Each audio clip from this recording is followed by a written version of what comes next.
Hello, everyone, and welcome back to the Delinquents. Woo! All right, Let's try. this is session 24 on March 13th, 2022. Our last session was session 23.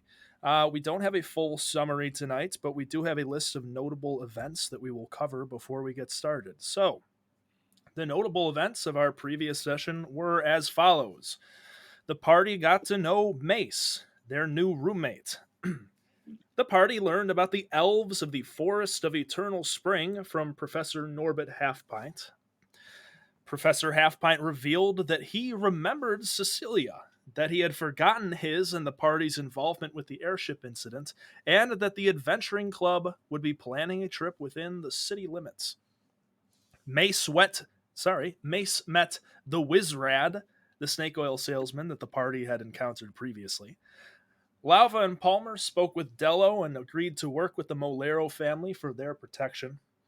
The party agreed to attend a party at 715 Creeks Road to plant drugs on Shearbuckle's son, Carlin, and Mace unknowingly met Dello and the parliamentarian while purchasing beds for the apartment. Are there any questions, concerns, comments, or otherwise before we begin? Why don't you buy my book? Hmm? The Why, frog.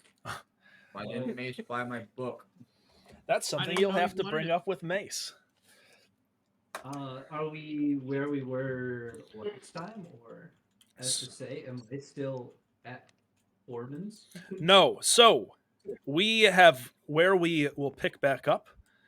You all have just arrived back after a shorter but still stressful day in Squid City, determining what your future is going to look like, especially Palmer and Lava. You return to the university and head up the stairs. Eventually, you come upon your dormitory and enter the room. It is rather late in the day. The sun is setting in the sky. Um, and that's where you find yourselves. If you have nothing notable to do, you may elect to simply begin a long rest. I, Oh, and Dello is not there with you. Let's move him back, huh? Yeah, I'm gonna do the long rest thing. Yes. Okay.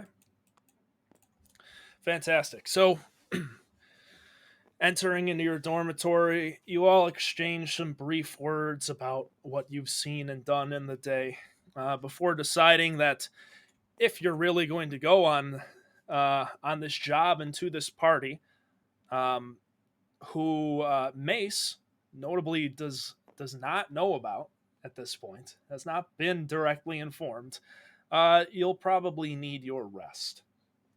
And so you all retire to your bedchambers with new beds in tow, whose placement we will discuss not tonight, Huh. because we were not going to do that. So, you all go to sleep. I like to believe they're piled up by the door until we decide. Yeah, you decide. Yeah, in a brief discussion amongst yourselves, you cannot decide who will get the beds and where they will go. So you decide to leave them in the front room for distribution later, we'll say. All right. You all wake up on the next morning, Saturday, October 6th, 995. Well rested. And all of you have a mixture of anxiety and excitement about tonight's events. While it is while you do have a rather important task to perform, you're also going to be going to a party, a very new experience for all of you, and the consequences of which are not fully understood by any of you. given your unfamiliarity with a party. So, you all awaken in your bedchambers. Where's Gorn? You see that Gorn has seized the bed in the back corner of the bedroom. It seems like he's decided he's going to sleep in the bed. Okay. He is, in He's still fact, chilling there. he is fast asleep at this time. Okay. I'm gonna wake up, get my shit, and I'm gonna exit the room to go get some breakfast. But I'm gonna open the door as quietly as possible and just try to slip through the smallest crack that I can as I make my way out the room. Why don't you roll stealth? Oh yeah. Do I know that he's doing this? Yeah, you are aware of this. Okay, cool. Let's go. Come on. 13. A 13. You tiptoe over to the door and grab the handle. My dice.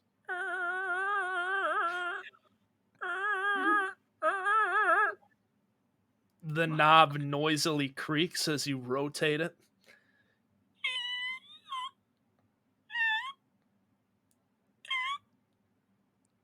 As you open the door the slightest amount to allow you egress from the room. With every loud squeak of the door hinges and the doorknob, you hear a come from the mass buried under blankets that must be Gorn on the bed. But you do not arouse his suspicion. You don't awaken him. And you enter into the main room without And waking Gorn. I don't awaken anybody else. Um, I'm alright. Everyone else is starting to wake up, but since you've initiated, we'll say you're the first to wake. Right. Satisfied with my display of superior stealth, I'm gonna head out and get some pickled onions. for breakfast. Fantastic. You do so. You search through the big barrel where most of your food is kept, and then atop the shelves, and finally you find a kind of dirty glass jar of pickled onions.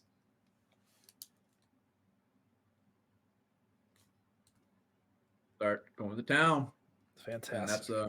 that's what I'm doing, eating breakfast. Okay. Shortly after that, I wanna just like walk over it, and just leave the room, not really worrying about waking up anybody, but not trying to be as loud as possible, you know. So I just walk through. Okay, you do so.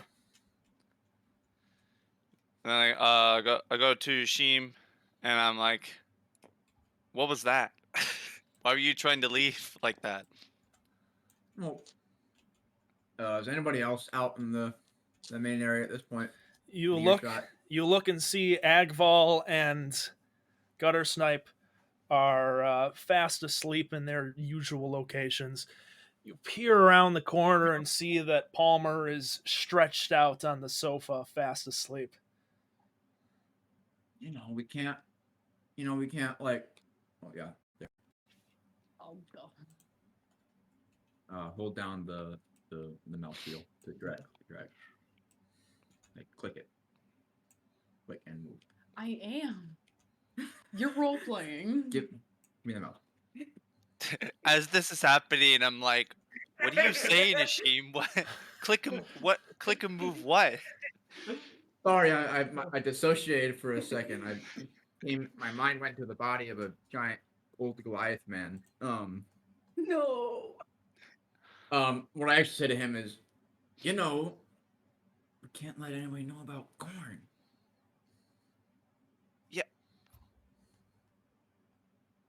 I I don't see the. I think you're taking this too seriously.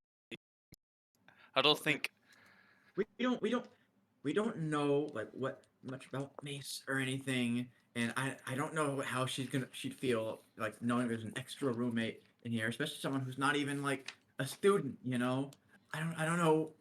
I mean, we've already gotten in enough trouble. I'm just trying to keep us below the radar. What the fuck is a radar? At Yeah, this what is a point, radar? I would like to go out and get ready to start making breakfast for all of my new roommates. Fantastic. Yeah. So, Sorry, as she's doing that, I want to say this as she's leaving the door so she can hear this. I want to say it's not like Mace would even care about something like that. Travel audience are really good, don't you think so, Aaron? By the way, we're all out Yeah. of pickled onions. That's good. I'm glad. Finally, you can start eating real food. It's Oh got yeah, that's sentimental right. We have a value. shit ton of groceries. Got sentimental value. And I'm just going to walk past them into the kitchen. okay, you do And- so. What are you cooking up? Skillet. So like mashed potatoes, or well, no, not mashed potatoes, but like fried potatoes, sausage, and then like a little bit of peppers. Okay, fantastic.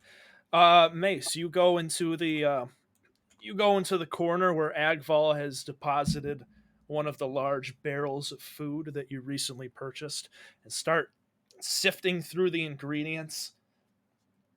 It's a tall barrel, so you kind of have to like pick yourself up onto it. Your legs are off the ground, and you're just kind of, okay. You pour through the barrel and find all the ingredients with which you wish to cook, and you head on over to the coal stove, the wood stove, I should say. It's both. And there's a little tinder box like inside of it. You start the fire and stoke the coals and begin frying away. Yeah, go ahead. I'm gonna call out. Do one of you boys want to help me cut the potatoes? I can't do all of this by myself. I'll do it. Thank you. Kind of like slowly walk over. And I cut the potatoes in such a way that is custom to me, not really custom to everybody else. Can you roll insight? Yes. In halves. No, no, in 25ths. That's a 7. A 7? Oh no, 8. Yeah. An 8. Ah, good. You Mace calls you over to cut the potatoes. You head on over and you look and see there's a spread of different ingredients. And you look and you realize, what is a potato? Oh, Not really wanting to bother Mace. I just grab the first thing I see. Let's see.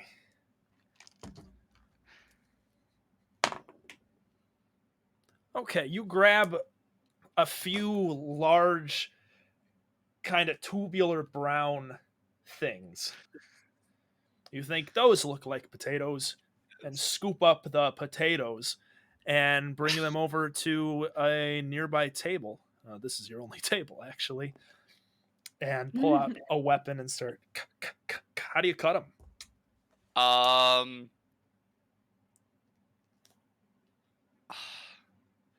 I cut, so they're like long tubular. So I cut them the long way, and then I cut those halves into fourths, so they're like 4 long strands. Because I'm Okay. assuming it's either a sausage or a cucumber, right? Cucumbers aren't brown. I don't know that. I'm colorblind. They look brown to me. Oh. is Aaron colorblind? I mean, Oh, that's funny. But anyway, basically, if you want to use this, basically cutting it like that way, not like that, but like that way, and cut it into fourths that way. You're making fries. I understand. Yeah. Okay, yeah, Fries. you cut the potatoes into fries. Ishim, you look over and you see Aaron doing this. Um, Yeah. What do I see in this here? well, why don't you roll insight? I know what a potato is. I know what a potato is. You live in the In the desert. desert? But I'm rich. Hold on. That's a 15. A 15. Before. You take a look and you see, oh, Aaron is cutting up some potatoes. You know that potatoes are grown only in the Gale Plains, where the climate is most favorable for them. They're a delicacy, in fact. Most humans actually eat them raw. It's, I can't believe we have those here. That's you really want to do that to like such a rare food, Aaron? I mean, I'm just cutting up potatoes. This is really the only way I know how to do it. Should I start doing this and I start cutting them into like smaller chunks? You know, honestly, I never really prepared my own food. I think that looks right. I mean, I mean, I can overhear them. Yeah. I've seen humans like just eat them like an apple. Aaron, huh? the small chunks are very good, just like that. Ishim, nobody eats a potato raw. Did I hear potatoes? When she says that, I'm gonna take a piece and eat it raw. So Mace, I'll actually give you a bit of insider information. Well, you cook, so you know. No, roll history. God. You might actually not know that. I'm loving the potato Oh. here. That is a 17. Okay, so you don't really know any humans, but you actually have heard from credible sources that they do eat the potatoes raw mostly. That is a true fact. Lauva.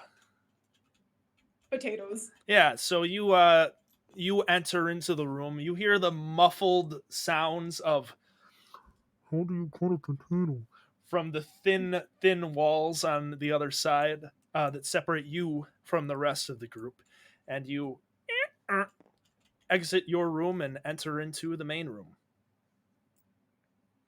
What are you guys making? I heard potatoes. Yeah. Making a breakfast skillet. Aaron's cutting the potatoes. Cutting the potatoes. Why are you I'm- cutting the potatoes? I don't know. I'm just cutting the potatoes. But why? It tastes kind of dry. Do we put them in like the pickled jar, like the onions? Ooh, that sounds good. No, you just eat them like this. I'm just gonna grab one, uncut one off the counter, and just honk into it, man. Yeah, you do so. You take a bite. It's not as it's not as starchy as what they grow back home, but it's not a bad tater. You know, the main reason I said that humans didn't eat them raw was so I could stop people from eating them raw while I was trying to make everyone breakfast. I mean, maybe it's an okay lie to say to a kid, but we're not kids. Are you saying you're gonna defile a perfectly good potato? If you'd rather have that, go right on ahead. I would. I mean, I'm interested to see what you're making here. Food? As this is going on, I'm progressively cutting them smaller and smaller and smaller. Aaron, that's too small. That's too small. Well, you said I was doing a good job. What? You weren't doing a good job, and then you went smaller, and then you weren't doing a good job. I'm cutting the potatoes.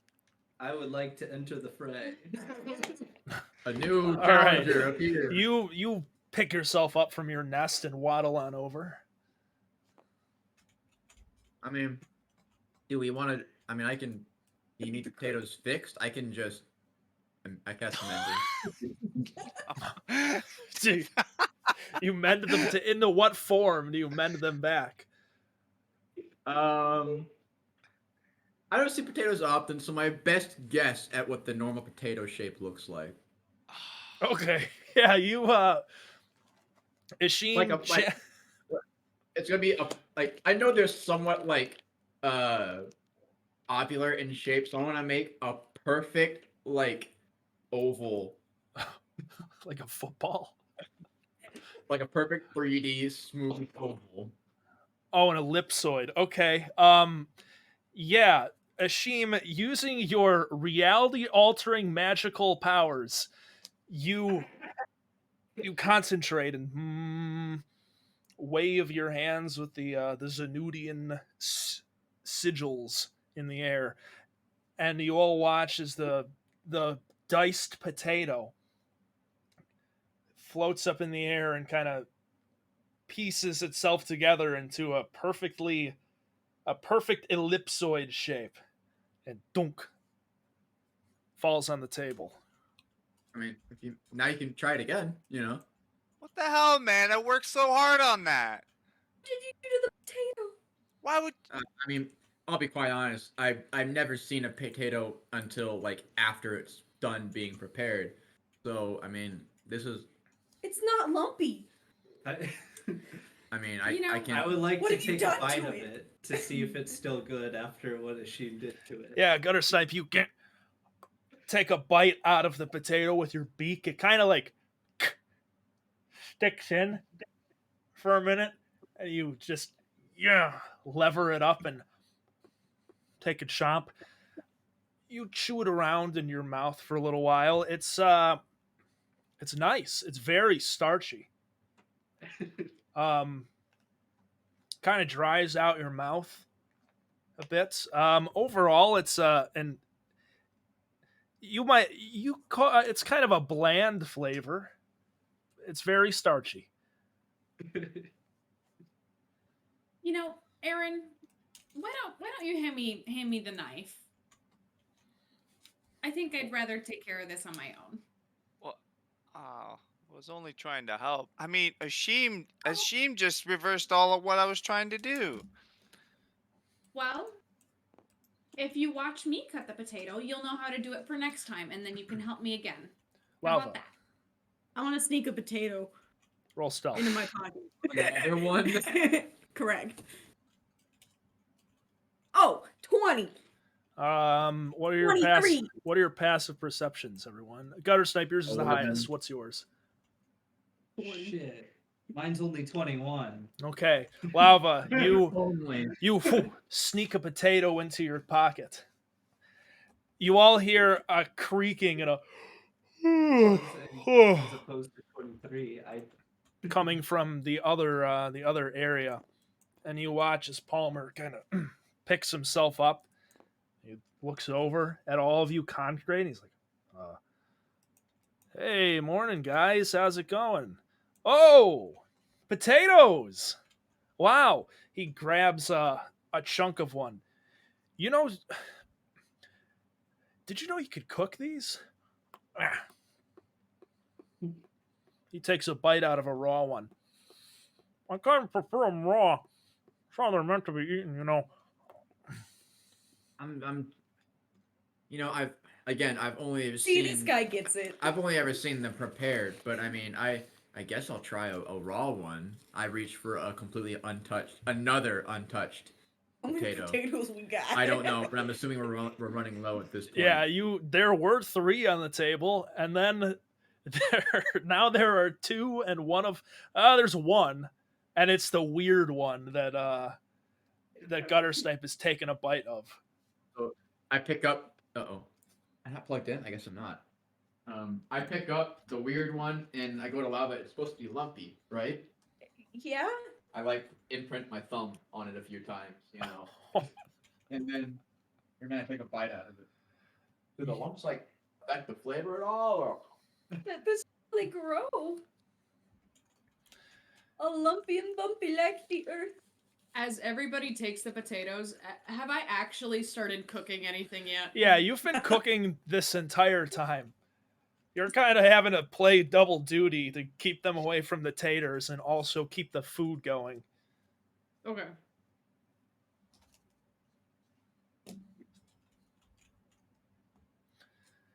how's the potato that I ate or that I took a bite out of? It is very starchy. Oh, It's hard. It's a little difficult to chew. It's crispy, for sure. It's got like a deep, robust, earthy flavor to it. It's kind of dusty almost. The texture is weird. It really dries your mouth out. Even with the food that you're used to from your culture, this is a different.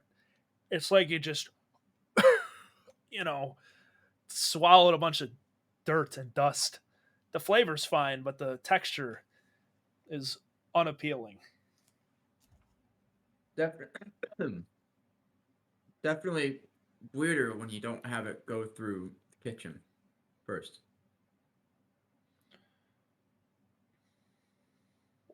What do you mean? You are the kitchen. Well, I don't know. Usually, You gotta cook it. I mean, back home, I got food. Usually it was brought to me, and I don't know what happened to it beforehand. I mean, I assume somebody got it from somewhere. Never made your own food, Ishim? No, is that a thing? I mean, that's why I've been eating the, because I thought they're already prepared, so that's why I was eating the pickled onions. Wow. This is I mean, are you telling me there's more I have to do with it? yes. I mean, Yes. it's already strange enough that like no one brought it to me. Well, we just But I I just let I that mean pass because I mean this is an aerosol, but I guess we all assumed that you knew how to cook. Well, I assume that everybody knows how to cook oh or my butler prepare does. food. Well, Ashim, Uh, we can teach you how to cook. I also raise up my hand. Never cook. See, he gets it. I would Huh. I would be delighted for you to show me how. Wonderful. Well, if you would all get your hands out of the potatoes, I might be able to. Can I finish cutting my potato? Absolutely, you can. Mace says that as I was about to take another bite out of the weird potato, but I put it back down. Okay. I amend the bite. You meant the bite. Are you sure you want to do that? I've already. It's done. I snapped already. It's done. Okay, you. Oh. Phew. As the half digested potato chunk, you spit it up out of your gullet, and it adheres back to the rest of the potato. You know, That was an accident. on second thought, I'm sure the skillet will be fine without any potatoes. What? But I want to try the potatoes. What? You want to try this one? No, that Oh, just you came out of like your the mouth. potatoes. As you're discussing, you hear a rasp knock on the Rasp. door. Oh, yeah. Oh, you didn't hear any of that, did you? No, no. Well, I wish you did. It's a very quick knock, knock, knock, knock, knock, knock, knock, knock, knock. Oh, I'll go ahead and go to the door. I phase through the door. Who is it? 1 in 1 million chance for it to happen, and the atoms align perfectly for me to move through it. All right, you head on over to the door. You open it up, and you see. He seems somewhat familiar. He is a radiantly handsome kind of blonde, wavy-haired human man, and he stands there leaning up against the doorway and says, "Hi there, Lava Ragball home?" Team captain of the Nova Ball team. Yours Yeah. truly. What? He says, "Yours truly." Yeah. I watched the first game of your season. That was great. Yeah, Lava's in here. I've opened the door and let him in. But don't go into the room on the left. Yeah. I didn't plan on it. Morning, Lava, Agval. Morning, Hermes. I just thought I'd swing by, make sure that I'd see you in attendance tonight. Yeah, you never told us where we're going. Yeah, right. That's what I came by. I realized, thoughts go through my head so quickly sometimes. So let's see. Well, I don't really have a map or anything. So the place, it's on Creeks Road. The building's 715. About how far away is it from here? Oh, skipping a hop. Let's see. First, you got to go west. Let's see. You go west along the main road for quite a while. Then you take a north at the building with the blue roof. Then you take another west over by the park. Then south, you'll come up upon, let's see, what was it? There's a broken old light post. You're going to have to take kind of a curved route around this one road. You'll know it when you see it. And then finally, you should come upon the corner of Tributary and Stream, and from there you can go south. You'll come on Creeks, and you can get there from there. Say 715 Creeks Road. That's correct. Got it. Oh, I wrote it all down. No, it's a reference.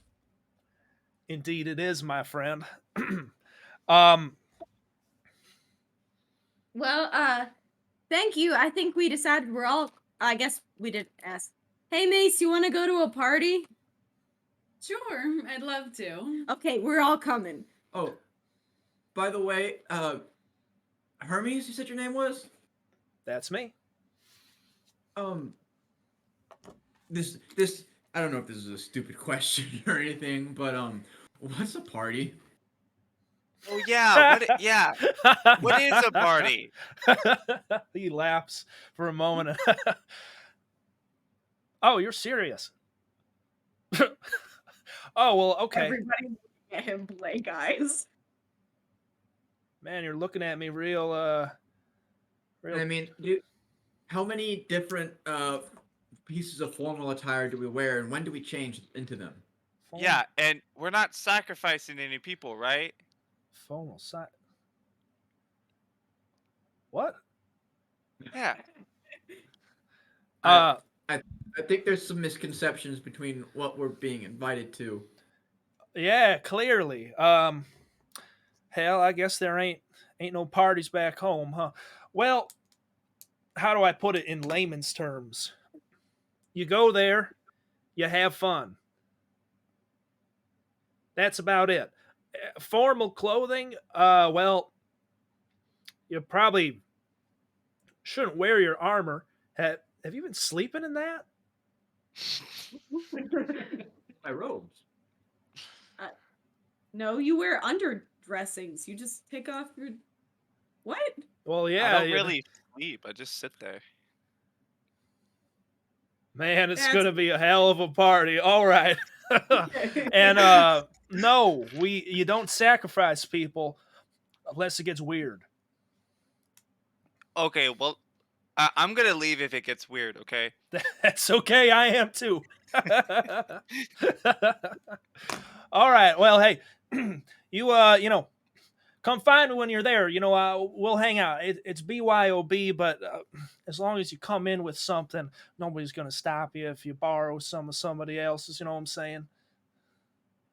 Yes. Yes. We'll definitely make sure to be on. All right, that's I good. say straight poker face. He Yeah, um we'll be up. he looks over at Lauva and Agval. Well, all right. Good. Hope to see you and your roommates there. Hey, a lot of the team's going to be there. Let's see, Corwin, Grash, Jesper. Uh, he kind of Lauva. You notice a quick like side eye at you as he says that. Hell, there's probably others coming. I don't know. It's hit or miss with some of these things. Anyways, I gotta go get ready. See y'all later. He closes the door behind him, and you hear pit pat pit pat pit pat pit pat before you even have time to say goodbye. Way to embarrass us, Lauva. Yeah. Why didn't you tell us? Fucker. You're the one who is being weird. I thought I was playing it pretty cool in front of him. I mean, he's the team captain of the gnome ball team. I literally just asked him where we're I going. smack Ishim. Booze. Booze? Yeah, booze. No, I don't think that's how it's pronounced. And ow, by the way. You're gonna smack the balls. Bailiff, whack his pee.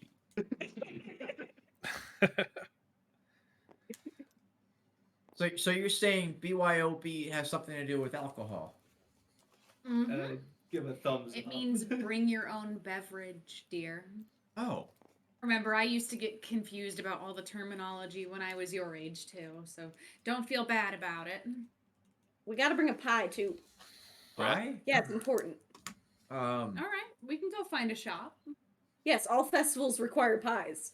Very important. Okay, well, does it have to be homemade or can we buy one or? Fuck no, I don't have like the 3 days to make a pie, and I don't even know how to make a pie. My mom always did 3 that. days to make a And- pie? Wait, hold on. Does You gotta Brett wait for does- the apple to be just right and just. But I mean, whenever I asked for a pie, it took like 3 minutes and then I'd have one. Josiah, what are you saying? what does Aaron know what alcohol or pies are? Oh man. um we're gonna say Oh, man. vaguely he knows of them. Okay. He's seen them. Okay. He knows alcohol for sure. Okay, gotcha. I mean, but a pie, no. Pie is kind of it could be a couple things. What's a pie? Who do you say that to? Just to like you're everybody. stood next to just- Palmer. Yeah. I'm with. I walk over and I'm like, guys, what's a pie? Lauva, I mean, you're clearly more versed in pies than Well, I am. it's a yummy baked good that has like fruits in it that you definitely didn't steal. Because you bought it from the market, and it's made of bread and sugar and fruit and sometimes tubers if you're lucky, and you eat it. It's good. Yeah, well, You've this already big lost me with feeling the part. sugar. Sugar? Yeah. Sugar is what you get when you grind up sugar cane and trees sometimes. I just get more confused as this goes on.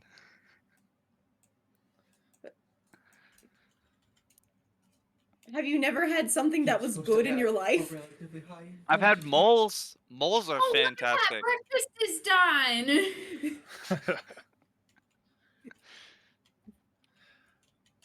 Yeah, Mace, you hoist the skillet as high as your little gnome arms can hoist. And God, I'm sweating. Oh my gosh. Anyways, it's warm in here. You hoist them as high as your little gnome arms can carry, drawing the attention of all within the room.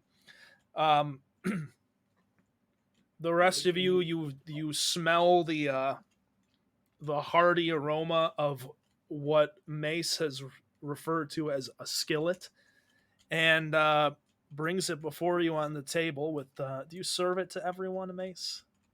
Yeah. Okay, and you all receive a serving of the skillet. I give Agval a double helping. Yeah, at this point, Agval has been around. He's just kind of taking in everything, like, oh, skillet. Well, I hope you all enjoy. Hopefully, it's better than those pickled onions. It's a low bar. But I started eating it. I'm gonna look at Mace and then look back down at the skillet. And I'm going to simply point at it. Can I help you? Shit, have I heard the word? I haven't. Bird.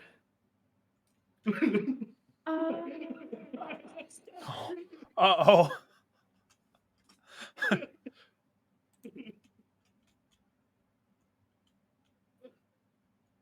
Oh. I'm just gonna take the plate away. Oh no. I in my fourth bite, like I kind of It's not an alive bird. It was never alive. Mace, that Even is if it awful. was, good. Yeah, Thank you, I Lava. I look to the Guttish Knight for like permission if I can continue eating or not. The sad beak nod. Agval, Mace, as you go to put the bowl from Gutter Snipe on the other side of the table, Agval's big mitt just kind of takes it and pours it into his bowl, hands you back the empty bowl, and keeps. That's what I was thinking too, buddy. Hmm. I'm gonna eat the rest of the weird potato. You mean the rest of it? It's all back. I mean, you Yeah. just eat it. It's mushy in the one spot. Brett, how do the cooked potatoes taste like? The cooked potatoes, to everyone except for Lauva, taste way better than the raw potatoes. Lauva, you're kind of like, better would have been better as a topping. Topping on top Um, of a raw potato. you see Palmer trying to catch your eye as you guys are eating. I You have something to share with the class? You specifically, Lauva. And he's like,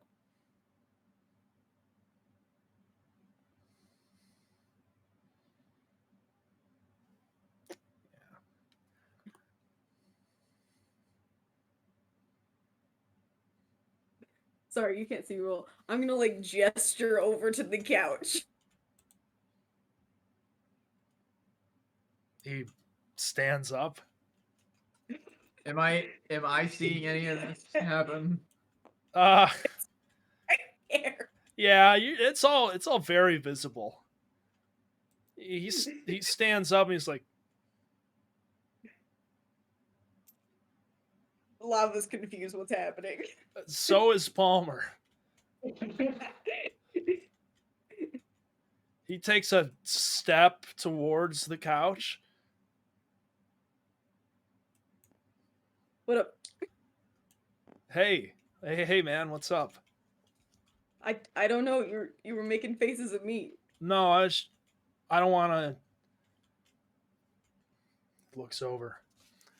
I'd rather the potatoes were like raw, you know.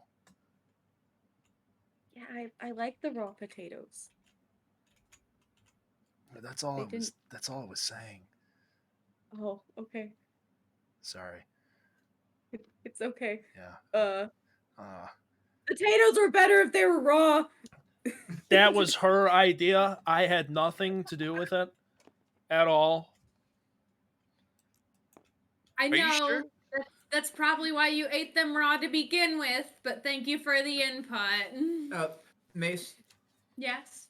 is there any I can I see the skillet? Yeah, it's Is just there is there much left? no, it's been all served. Ah, okay. Then I'm gonna go. I'm gonna be right back. I think I have some seasoning that I left in my room. I'm gonna try, and I'm gonna take like my half-eaten serving of the skillet to the room. Okay. I do that.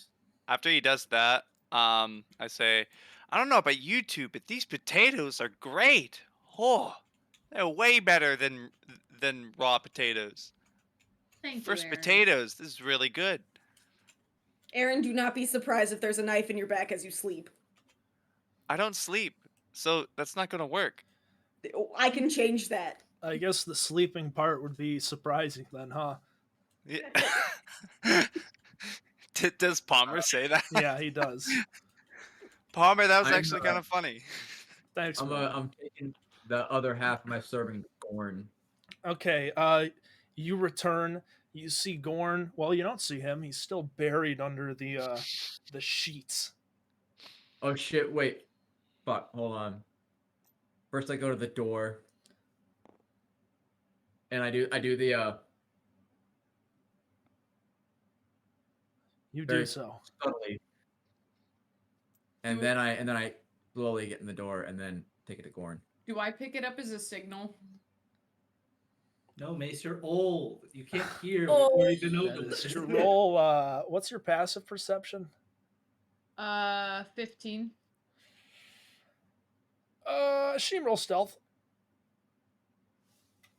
I'm stealthy. Ooh. Damn. 19. Mace, you don't. Ashim, you enter into the bedroom. You see that the big old mass of well, the big old mass underneath the blankets is still there. Gorn, it's me. You feel a hand on your shoulder. What? Quiet. I'm actually gonna, Oh, it's as just, he's like it's just holding you. me, with my other hand, I'm gonna like hold up the food. Oh. He grabs it. Thanks. Sorry. Think anybody heard that? No, definitely not. Well, cheers. And I'm gonna leave. Hmm.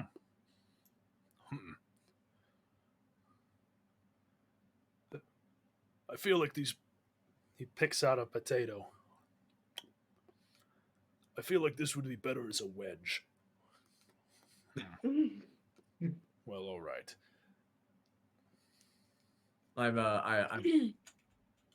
I leave. And I hang out on the couch. Okay. So you all finish consuming your wonderful breakfast. Unless you have anything else important to do, you may go.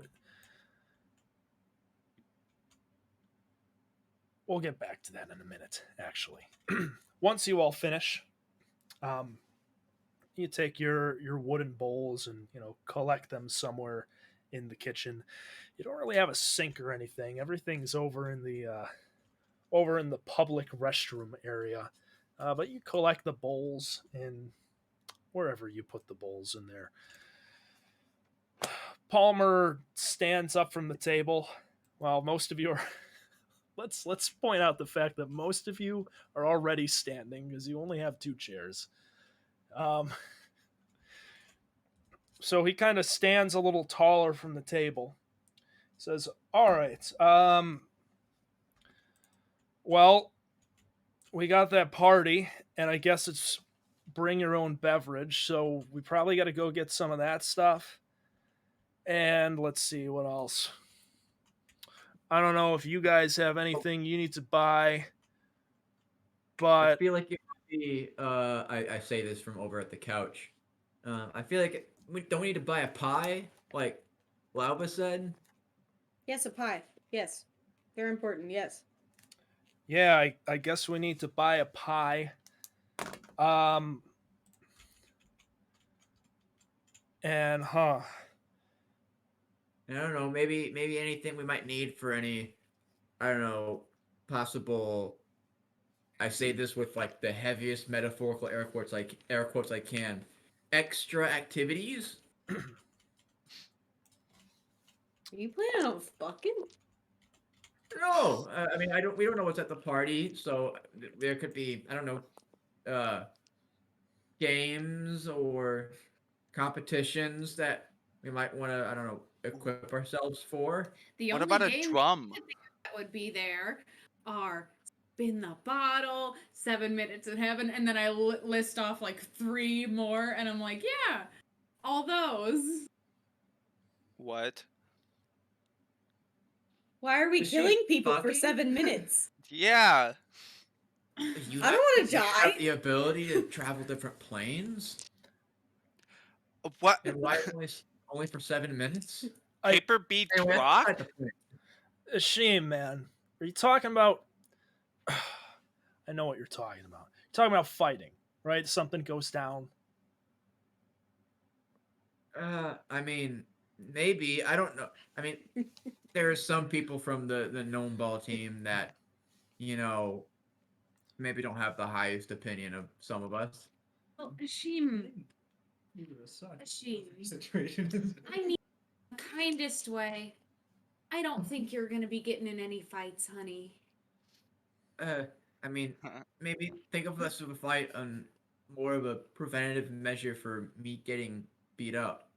Okay, okay. Yeah, but are they even going to let us bring any weapons in there? I mean, what if I don't think the like Chuck D and I are going to be able to walk in toting he pulls out his gun. What? Toting these and they're just going to say, "Hey, look everybody, it's Eddie. Sick gun, man." Hey, behind you! What? I yell at Pike and say, "What's that behind you?" He turns okay, yeah. You watch Palmer. He just No, immediately no, Palmer, break! Who's Pike? Fuck, sorry. Mate. Hey, Pike. Oh my god. I'm sorry.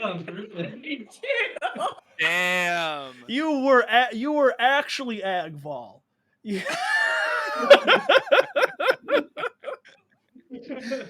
Oh my god. As Palmer pulls out the gun. There is nothing behind me. I am in the kitchen.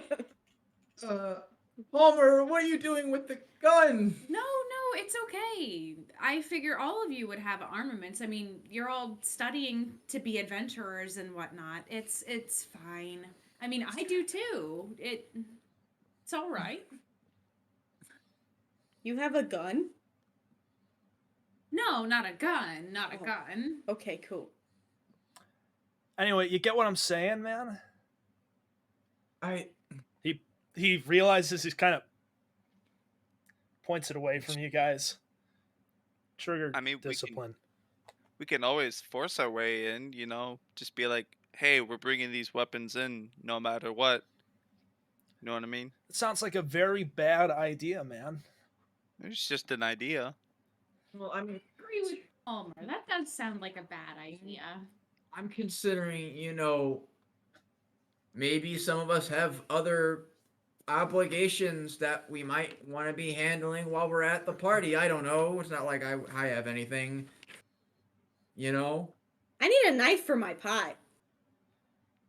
All right, hey. I got an idea. All right. I I heard of this place, um, kind of southeast of the Clock Tower Market, where you can rent like a gear carriage, right? Maybe maybe we go get one of those, and if we need to bring anything,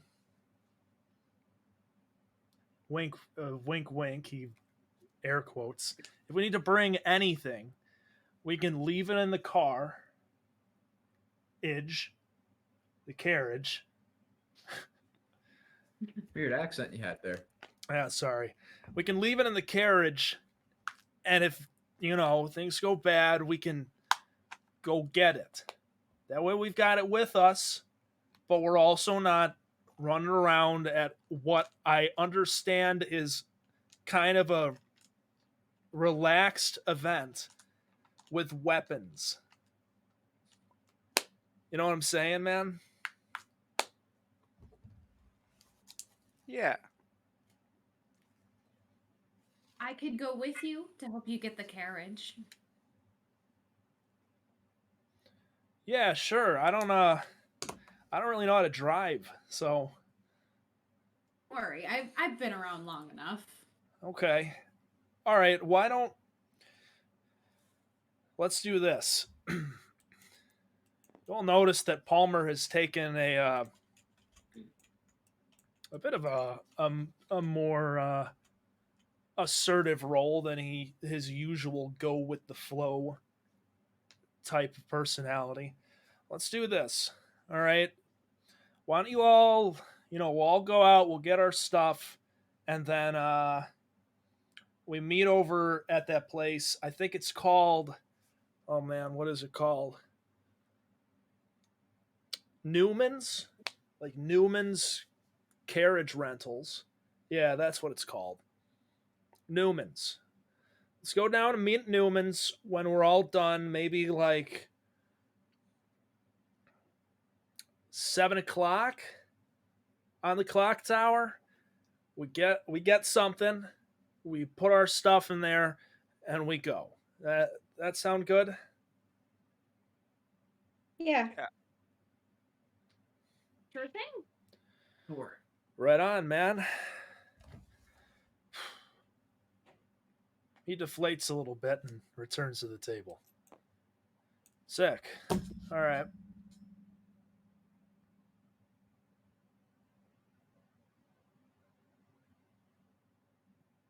Well, so we've got to get the pie. We've got to get our own beverages. What else are we gonna need?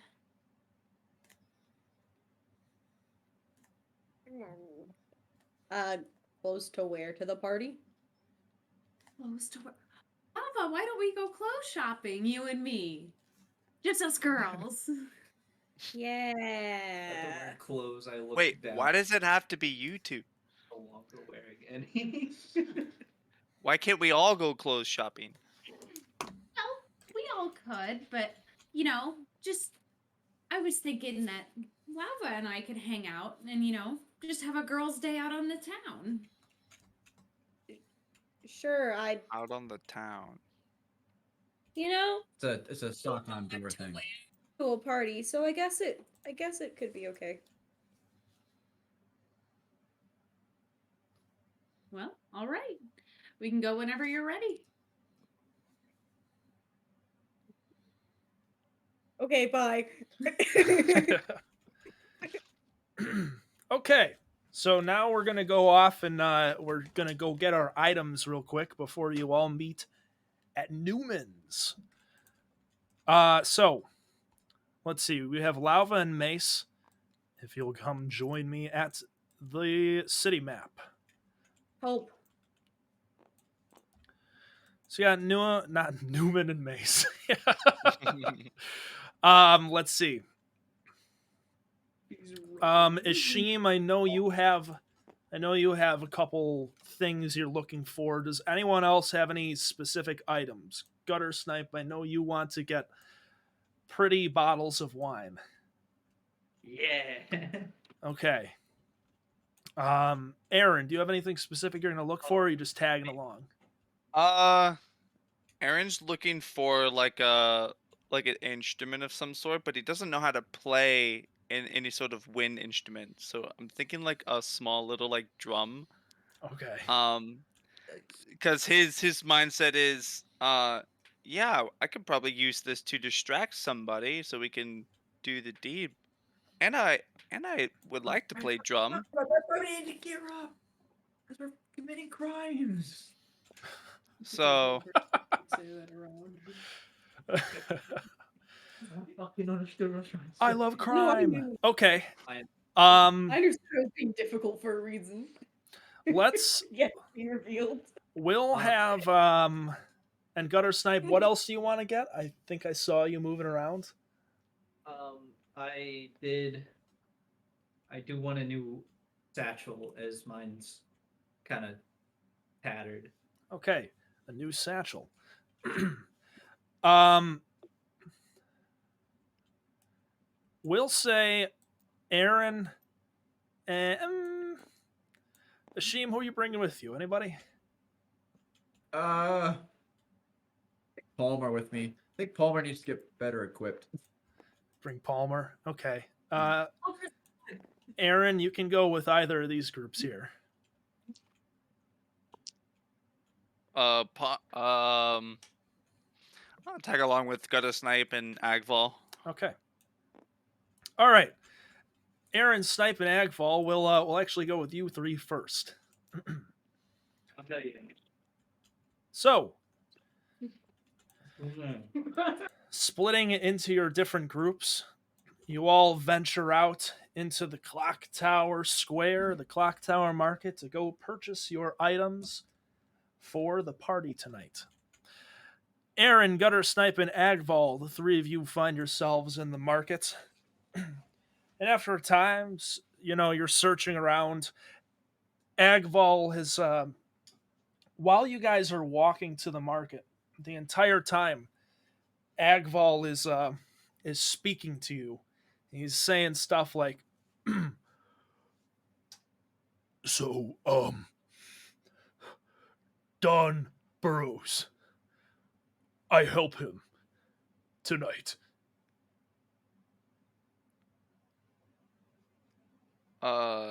Don Oh yeah, Don. That guy who wants this stuff done. Okay. What are you helping him with? Um, mm, l- Action yard. I don't know. Oh. Do you need somebody to tag along with you, or No, Don said I can't go to the party. oh, really? Yeah, Well, what if something goes down? I mean, we're really gonna need you, Agval. No need. Agvol. that's okay. Bird can I'll- do it. Chuck D. Uh, okay. Well, did you tell everybody else? I'm sure they'll be concerned of where you're at. They'll find out. Don Um, Burrows. Said. Right, he did. oh, okay. Well, uh, don't kill yourself. Oh, Jesus. Oh, I'm the only one strong enough to kill me. I couldn't agree more, Agval. The only person who could kill myself is myself.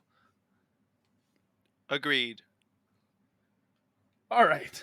So the three of you, um, you bounce around for some time, and eventually, Aaron, you come upon a couple of just different market stalls, um, and you find this one salesman who's selling assorted drums ranging from about this size all the way to like green screen issues to like my torso, Mm. pretty tall one.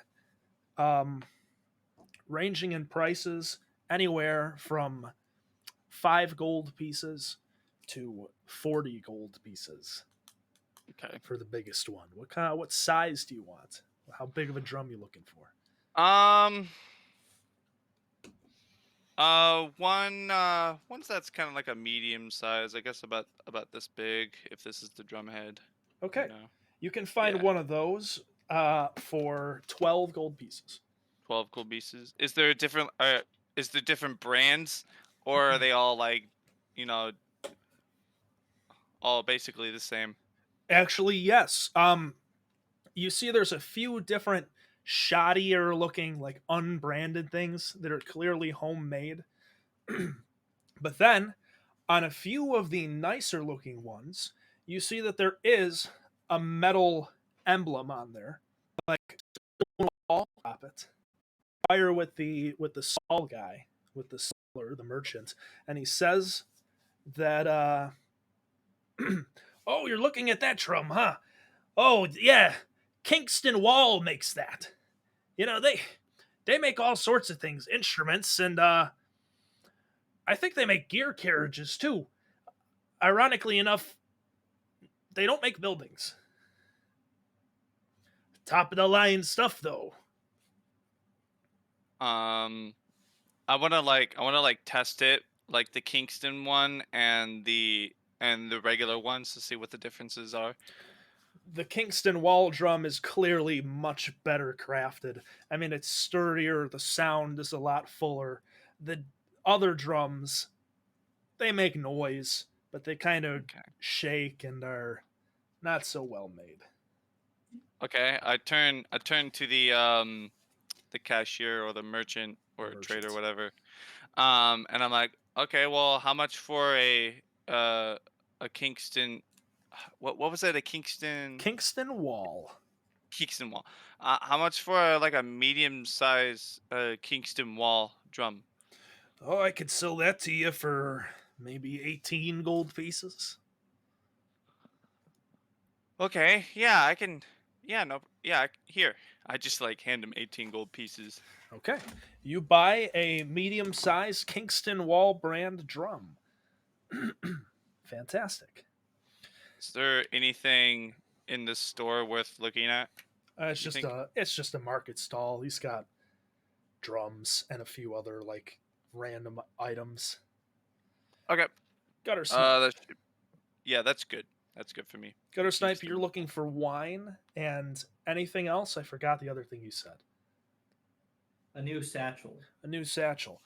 Pretty soon you come upon you come upon an area, another market stall nearby.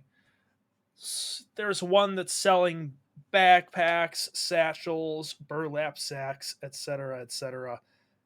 And yeah, to purchase a new satchel, um, it's only going to cost you 3 gold pieces. All right. Will do, my friend. Okay. I, of course, test them by putting them on and shoving my little hand as far as it can to see if it has enough volume. You find it capacious enough for your needs.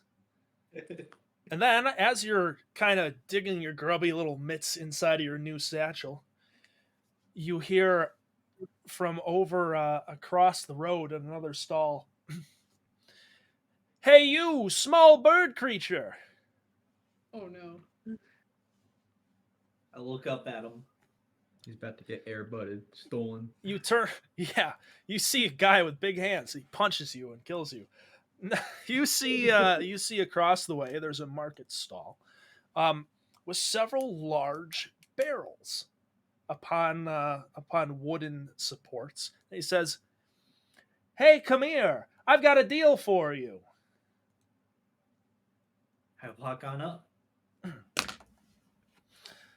Tell me, what's your name? It's red.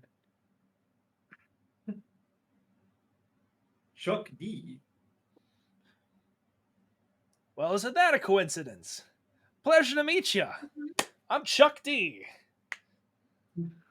I shake his hand. I can tell that you're in the market for, well, how do I put it? Wine. Oops. Booze. Oops. Booze. Ah, such a filthy word it is. I don't sell mere booze. I sell fine alcohols. Only the finest. I've got a barrel here of a Magnolia 978. Maybe the last good barrel to come out of the town. All sorts from all places. You may sample them if you wish.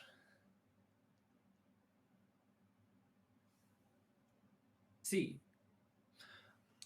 All right. He procures a metal chalice and pours from one of the top wooden barrels a small amount into the chalice and hands it to you.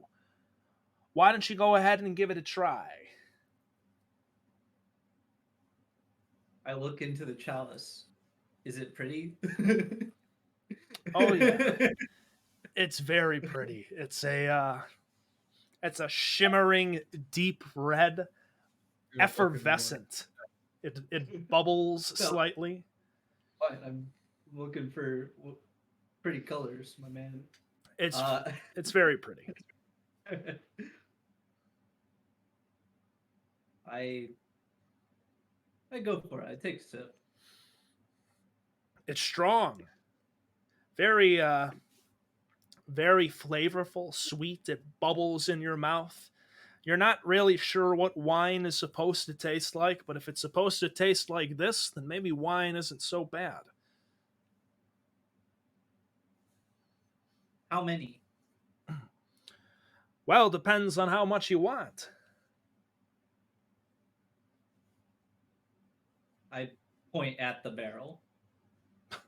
The whole barrel, huh? Well, if you want the sparkling magnolia, then that's going to run you a few gold pieces, Chuck D.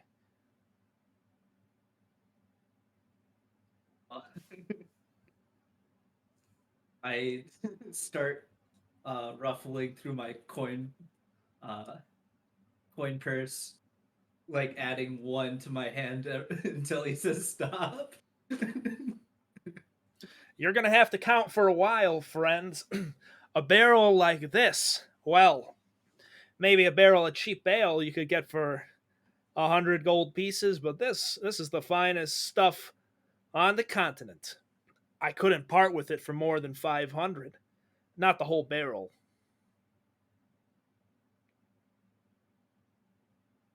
Oh, But what for, else? but for you, I could offer you this.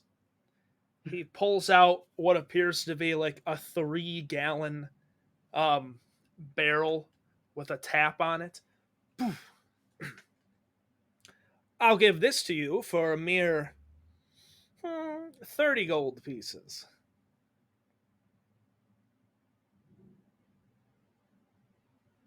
Deal. Great. He shakes your hand, takes the 30 gold pieces from you, and gives you the barrel of wine. Pleasure doing business with you, my friend, and come around any time. Rather convenient you found me here of all places when you needed me. Pleasure mine. And I flourish as I saw Nightingale do. How polite. Hey, and one more thing. A little secret between you and me. My name's not really Chuck D.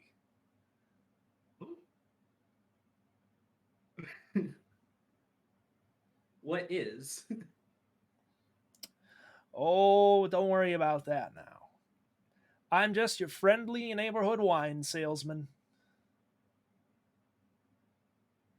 Yeah, I- Parker. I pour a little bit of the wine he just sold me on the ground to make sure it's at least the same color. It's the same color. All right. Okay. Snipe bought wine from. Okay. All right. We'll go to Palmer and Sheem next. Cool. So the two of you walk out in the market. So, man, what do you. I know you're a little sussed out about what's going to go down tonight. What are you actually looking to get, man? I mean, I don't know what's gonna happen. Once we do what we do. I mean, we're committing crimes here. I don't. And I know Dello said that the house was neutral ground, but wouldn't it be good to at least have some sort of protection on us more than what we already have? Yeah, man, I know, but you got to here. You got to. I've heard that you got to get some smaller stuff, You got to be able to hide it. You can't walk. He points to your staff. You can't just walk in with that, man. I agree with that. Maybe we can look for something that's more concealable. Yeah, right. Well, And I don't know. A gun seems fairly loud. I kind of whisper like, "You sure that's? We might want to find something better for you too." After the crossbow was gone. you guys kind of just part through the sea of people roaming around you. Well, yeah, listen, man. I'm not going to resort to this unless everything's going topsy turvy anyway. Way I see it, you can just like grab a bottle or something, man,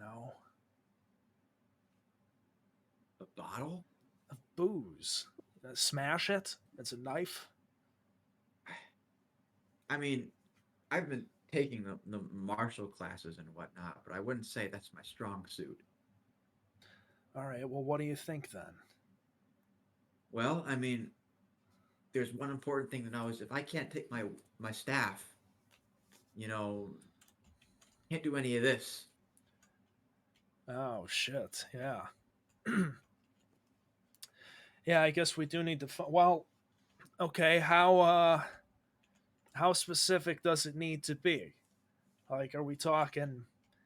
We don't have to climb to the top of Mount Ophis and pray to the Triad for it. Can we just get like a glass ball or something? It's I mean, in theory, if the object is something that still allows me to do what I need to do, it would just take the rest of the day to for me to do my homework, I guess, to get it prepared. But even then, it's still not going to have the same level of comfortability that I would have with my staff.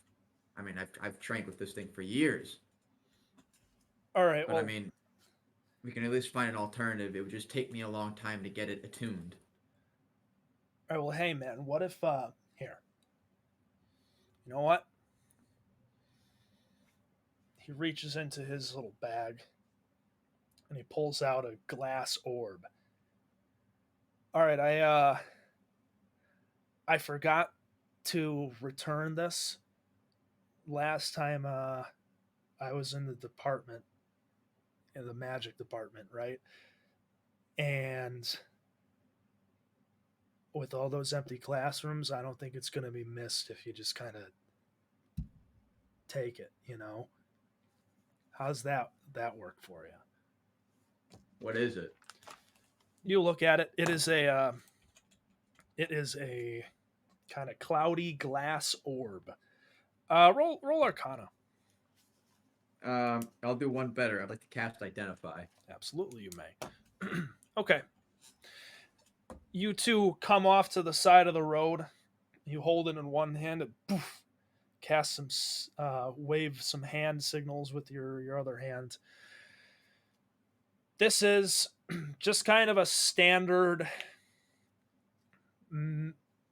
like widely produced, simple arcane focus.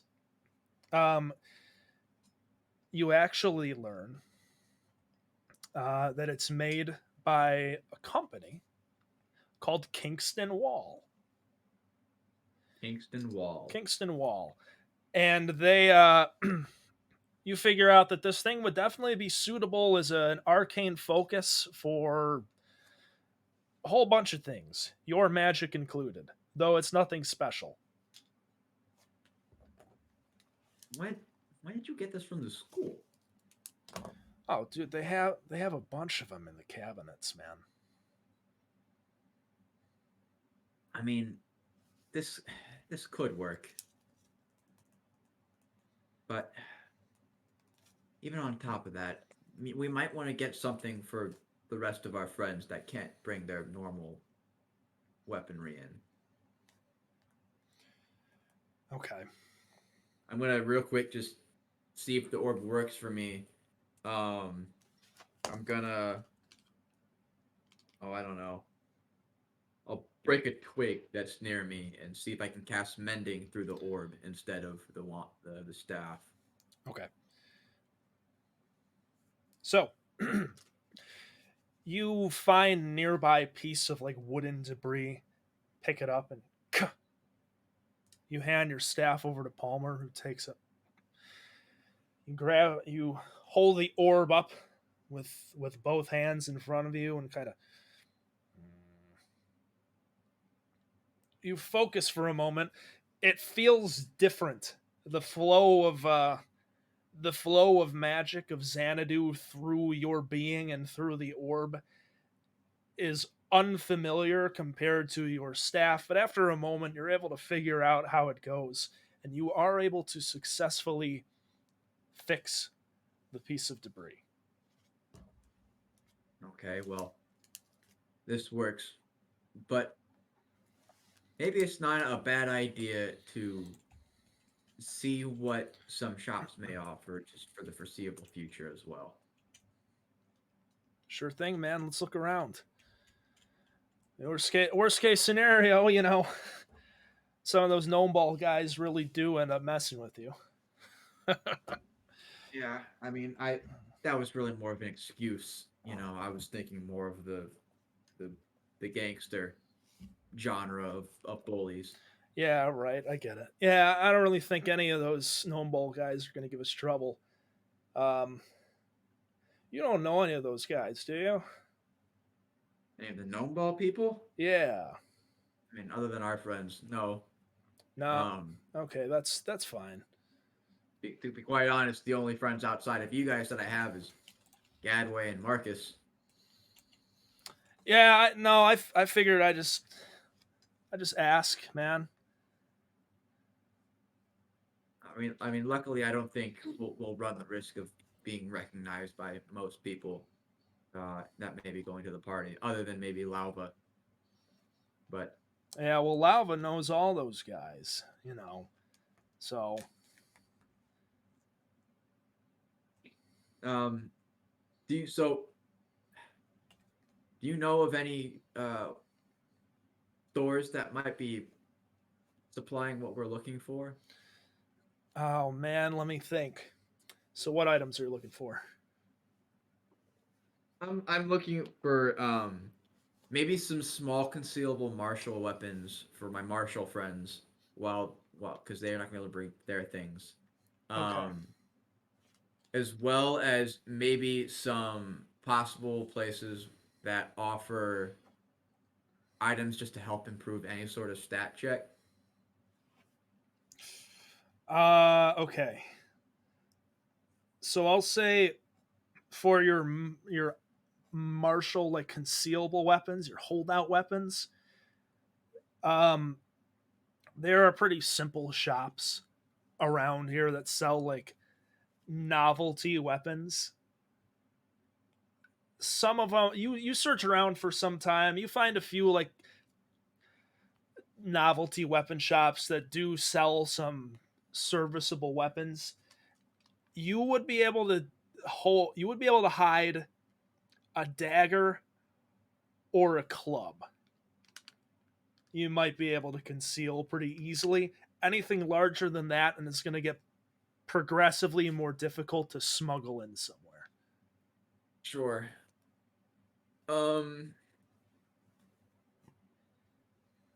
I'll get a couple. I have no idea what. I'll get a dagger for Lauva. Okay. Um, and I asked Palmer, are you more inclined towards kind of raw strength or more finesse kind of things? Um, Probably finesse, man. Okay, I buy a second dagger. I give that one directly to Palmer. Okay. Um, Chuck D's an artificer. Do you think that Gutter Snipe might need something similar to the magic orb for him? I'm not. I mean, he's already enough of a mystery as it is. Man, I have no idea how any of what he does works, and frankly, I am too afraid to ask. So, not really, man. Not really. And if worse comes to worse, I can maybe. It seems clear that he definitely does more towards the magical side of things. If worse comes to worse, maybe he can share the sphere with me. Um, and then I don't think Aaron needs anything. Okay. So, how much do those daggers cost? It'll be 2 gold pieces each. Okay. It's 4 total. What a massive dent in my wallet. Yeah. Okay, so now I'd like to look for any sort of utility stuff, any sort of gadgets that might be useful. Oh, geez, that's a broad question. Okay. Okay, let's simplify it. I'm also kind of like, are there any sort of stores around here that are sort of like inventors, like small, like normal consumer base sort of like inventor stores, Oh, absolutely. Yeah. or stores or something? Yeah. You search around for some time looking for some places, and eventually you come upon kind of an older looking, dirty, brownish black walled building, and there's a large sign on it that says Squid City Mechanists. Well, I mean, if that doesn't describe the city to a T, I motioned to Palmer and like maybe there's something in here that could be helpful to us. Maybe, man. Why don't you go check that out? I am gonna go. Oh, let's see. Sorry, another D&D player messaged me. I'm gonna go and find like a keg of something to bring. You know what I mean? For the booze. Yeah. Yeah. Why Yeah. don't you check that place out? I'll go grab something else. Okay. Why don't we meet back up at the carriage Sure. place? Sure thing, man. Okay, then I turn and head inside. Okay. You enter into the shop. It's a small. It's a small little thing. Um, a very well oiled door leads you into the interior. Not much is really going on inside of this shop. There's a few shelves on either wall loaded with small little spring and gear based things. You hear the low grinding of some machinery coming from a back area. Um, and as you enter, you step on a little pressure plate that sinks down in the ground, and you hear some throughout the shop before there's a Ding, ding, ding. And you hear from a back room, hold on, I'll be there in just 1 second. And after just 1 second, a grease covered gnomish man with a pair of goggles on his head and like ashy black hair comes out.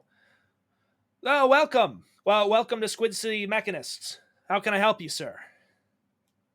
Yes, hello. My name is Ashim, and I am one more inclined towards the practices of Xanadu. Um, it's becoming more and more clear that the safety of me and my friends is being less and less so guaranteed, and I'm looking to see if there's any sort of devices you could offer that may improve the lives of me and my colleagues. That's kind of a vague and ominous ask, my friend. This is a consumer mechanics shop, but I can't sell you. He looks around. I can't sell you anything that hurts anybody. If if at all possible, I'd like to avoid that as well. It's I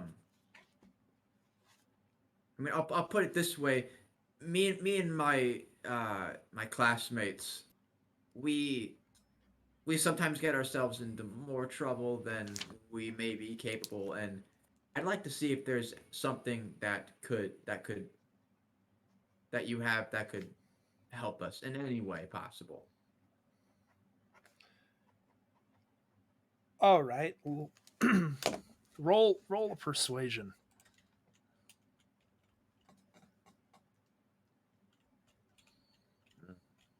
That is an 8.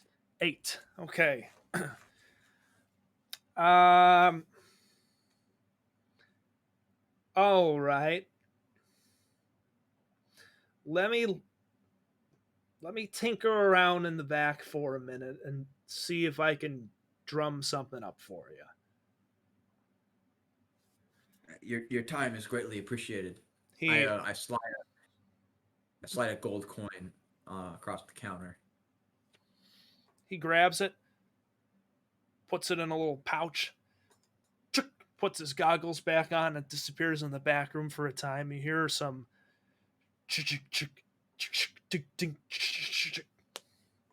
and after some time he returns. All right. how about this? He pulls out a tiny little metal cylinder. It looks like a small cup. Put your hands out.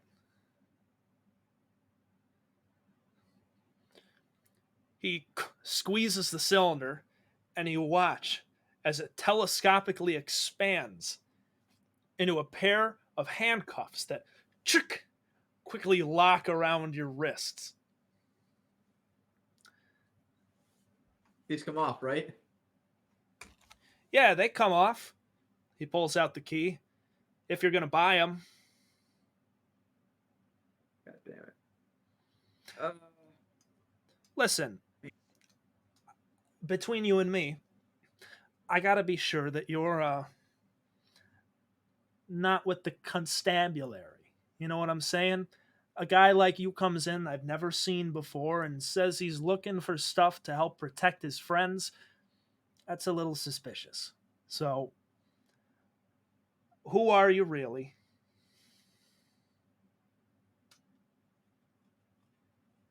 Well, I said before, my name is Ashim. Ashim ibn Abahad. Anis Ashim ibn Bahad, what are you doing here? Truthfully, that's exactly what I said. What I told you is what I truly am doing here. Um, is it's clear that you maybe aren't on the best foot with what you said the constabularies. Then I will trust you with some details. If it means that we could speak candidly with each other. Um, we are in trouble with some crime families, and I fear for the safety of more so my friends than myself. And it's clear that me as a magically inclined person does not possess the power that's that is necessary to keep some of my friends safe. And thusly, I look towards you to help me with that. He looks at you for a moment. He takes his goggles off and affixes them back to the red pock marks on his head. Believe me, I also don't want any sort of law keeping service to be in the knowledge of what I'm doing here. Roll persuasion. God damn it. It's not a good fucking.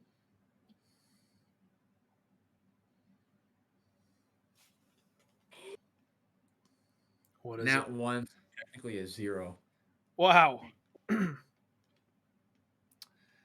Oh, buddy. All right. This guy looks at you and kind of wipes some grease from his cheek.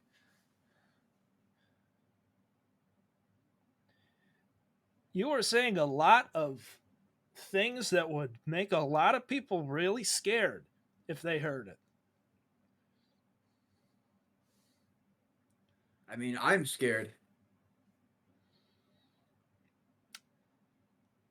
All right, tell you what.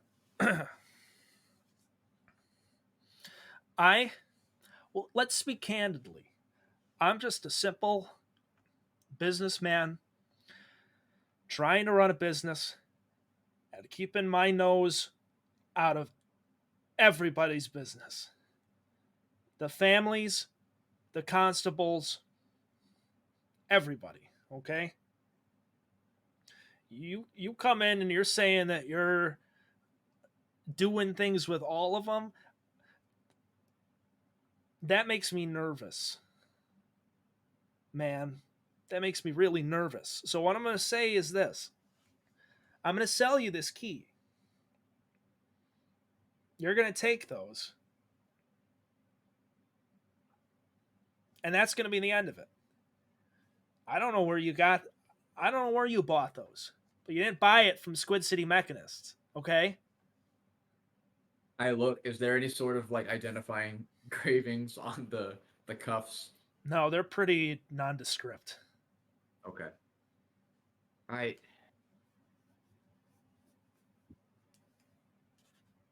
I can. I'll accept that deal. Yeah. Great. I'll do it for 20 gold pieces. Well, I can't.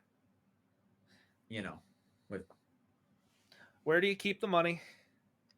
He hops down from his seat. I elbow towards the pouch tied to my hip with the gold in it. He grabs the pouch. Ashim ibn Bahad, you carry around an enticingly large pack of gold. You watch him count out 20 gold pieces exact, ties it up, sticks the key and undoes the handcuffs, which go back into this tiny, it's really only like 2 inches by an inch, a metal cylinder. Mm-hmm. Um, all right, a word of advice. You talk too much. That's not new advice, You talk but too much about things that you shouldn't talk about at all. You hear me? uh, yes, sir. Good. Because I didn't hear anything. Gears are really loud in here. I don't think you heard much either. Sure, yes. All right, Ashim ibn Abad. Have fun. I collect my things. Check my pouch. He took 20 gold, right? He did take only 20 gold. Okay. You're gonna die next session. Well, we'll see. Like that.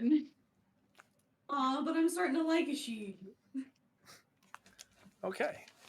And I take my things and I leave with my new pair of handcuffs, apparently. Do you have the key? I do have the key. Okay. Yes. A pair of handcuffs without a key. That's bad. I walk out and I give a huff to myself and I'm like, the one time Palmer leaves is the one time I could really use his charm. And then I head towards the carriage rental service. Okay. Finally, we have Lauva and Quarterstaff. Quarterstaff.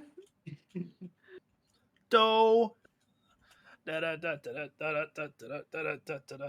Mace. So, the two of you, though you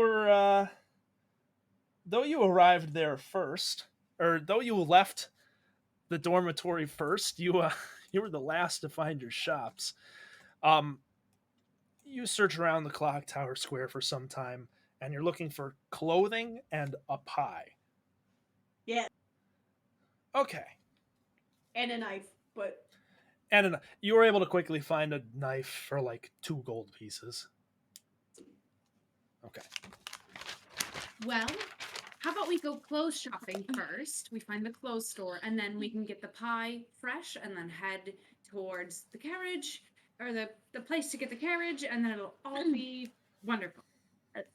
okay. So, you said you don't know what to wear to a party. Not really. Well, it really depends on what you're looking to get out of the party. Are you looking to, have fun with the girls? Are you looking to, impress? Are you looking to steal the spotlight? What is it you're hoping for at this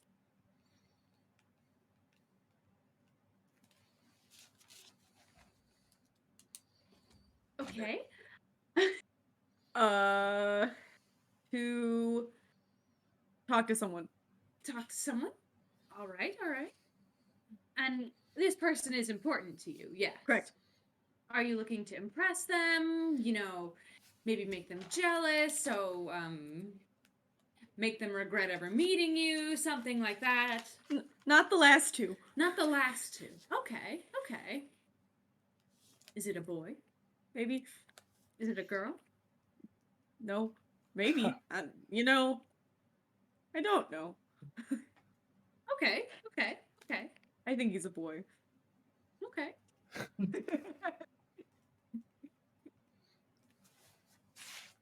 What's his name? Jasper. Jesper? Yeah. How cute.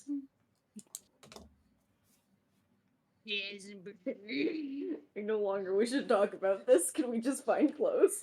Oh, of course. Sorry. It's okay.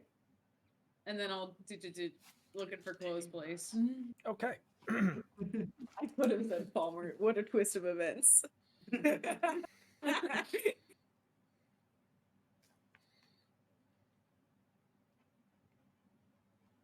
see. Gonna knock him dead. That bald guy. You're gonna kill him. Hey, Brett. Hey. I confused the two a lot. Who came and knocked at our door earlier? That was Hermes. Hermes. That was Hermes. Okay, all right, Yeah. gotcha. Really don't know the difference at this point. Yeah, me neither. Between who? Hermes and Jesper. and Hermes. Oh, they're not similar at all. Yeah. That's He's okay. blonde and super handsome and is the runner guy. and Hermes, Jesper's I the only foot soldier. remember when he's running away. really fast. I guess I can. Yeah. So Hermes is a tall, as I described, radiantly handsome human man with like wavy blonde hair, tan skin. He's Uh, very, he's very there. Like you really can't miss this guy. Um, Truly is a god. Jesper, for those of you that know Jesper, he's also a human man. He's got kind of s- somewhat shorter brown hair. Um, he's a little thinner, not nice features, but not particularly like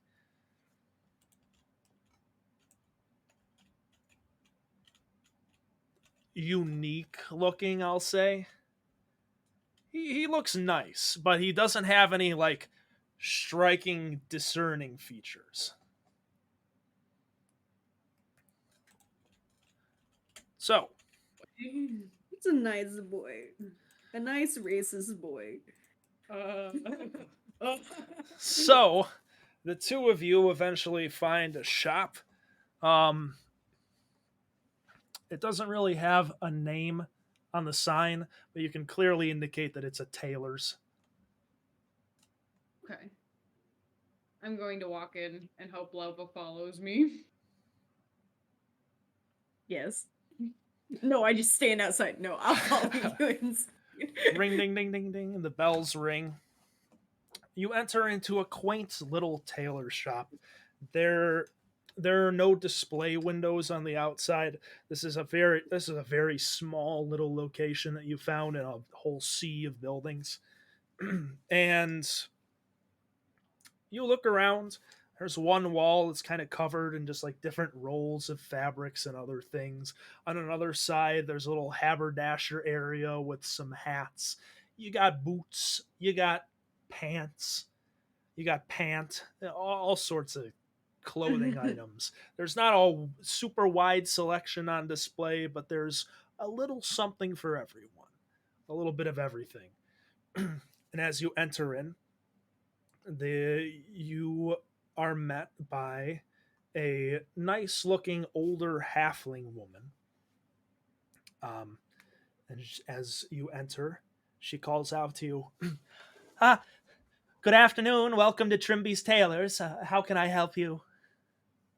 We're just looking for a couple party dresses. "Oh, party dresses. Good. Yes, I have just the sort of thing." And she hops down from her stool and walks around. "Is it for both of you?" It's one for each of us. Wonderful, wonderful. I'm thinking for, well, let's see. Let me see if I can get you pegged down. For you, she points at you, Mace. I'm thinking, you prefer the winter or the summer? I'm more of a summer girl. All right, maybe floral then, but some earthy undertones. Ooh, I love what you're thinking. All right, all right. And you, hmm, my dear, I love your outfit. The tartan is wonderful. Perhaps something reminiscent of that. I'm sure I can scrounge up a few things. Sure. Sure. Yep. Fantastic. All right, let me let me go look in the back and see what I can find. Thank you. She goes into the back room for a time. I'm not too sure about this whole dress thing, but I guess if you say that's what people wear to parties. Well, if you don't want a dress, we can find you No, I'll something wear it. else. It's fine. Alva, No, it's fine. are you sure? Yes. Panics. All right. Well, She returns and procures with her two dresses. One is they're basically as described what she suggested. Mace, there's one roughly your size that has kind of large, simple, earthy patterns in like light faded pink, tan, brown, green. Nothing too. It's not particularly flashy, but it's certainly um what's the term? Uh well, it looks nice. It's flattering, I'll say. Okay.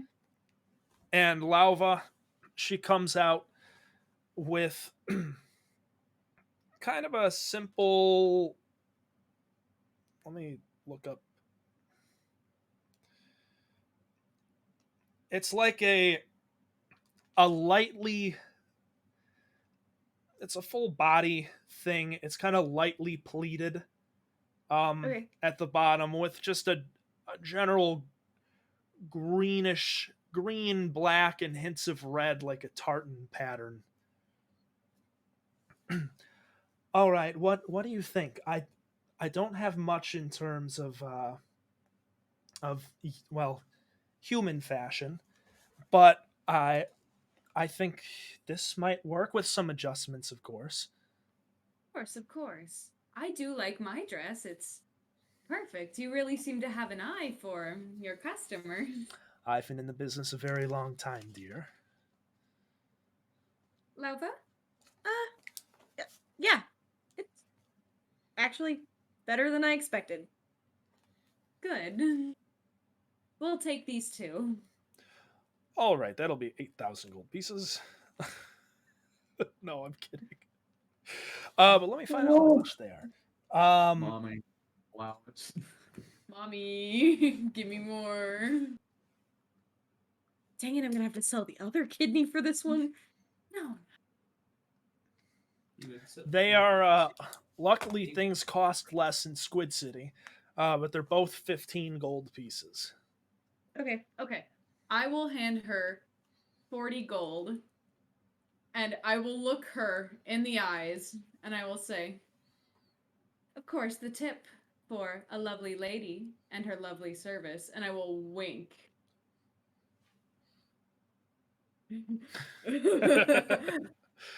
She blushes and oh my dear, thank you so much.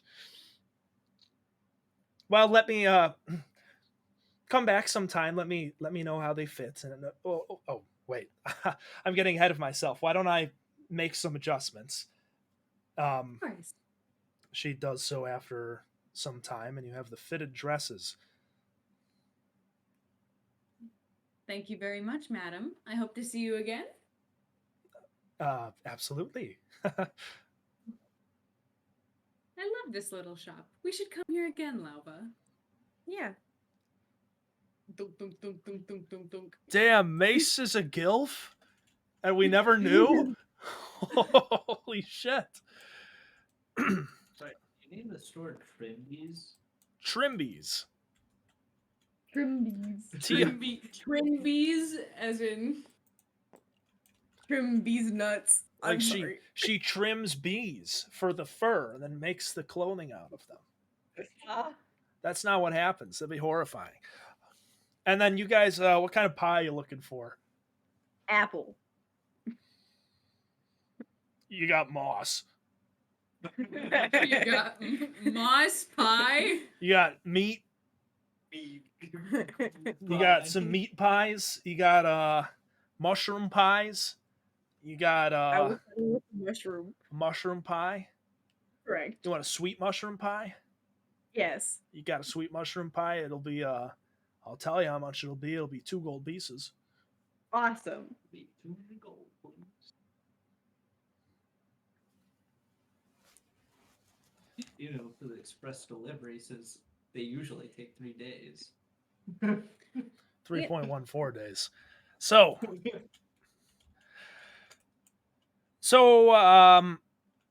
do you guys change or you gonna wear them later? I figure we would change. Yeah.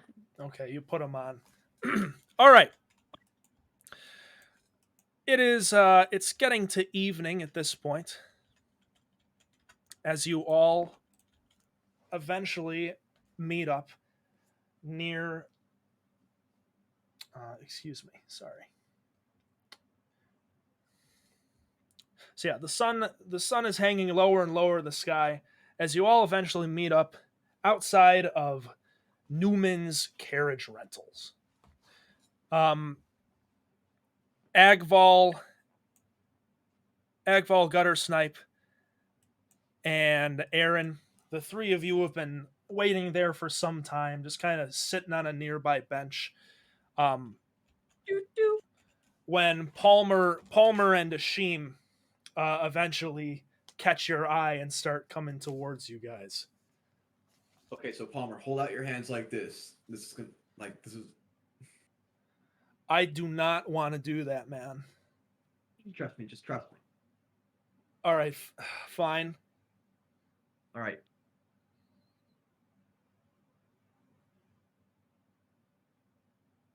I pull up the thing and check it Okay. out. He looks. Oh my gosh. You have the key, right?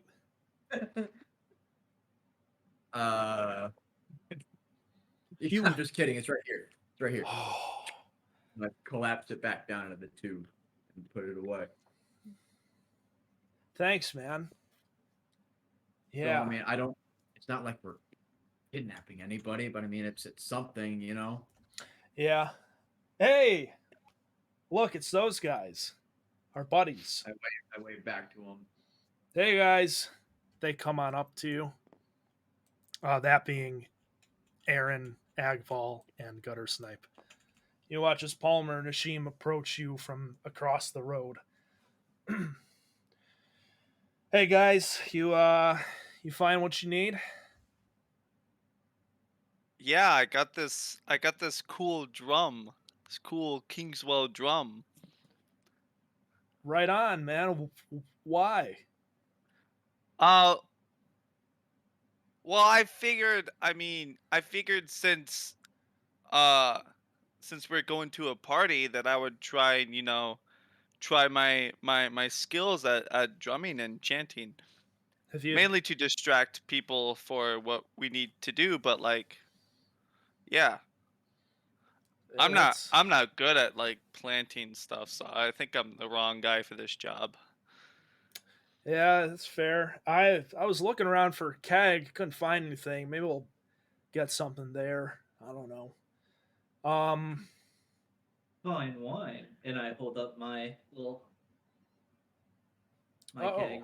hey, right on, man. Good find. Nice. All right. Well, I mean, let's just The almost non-verbal bird is able just to get like. let's just hang around for a bit then.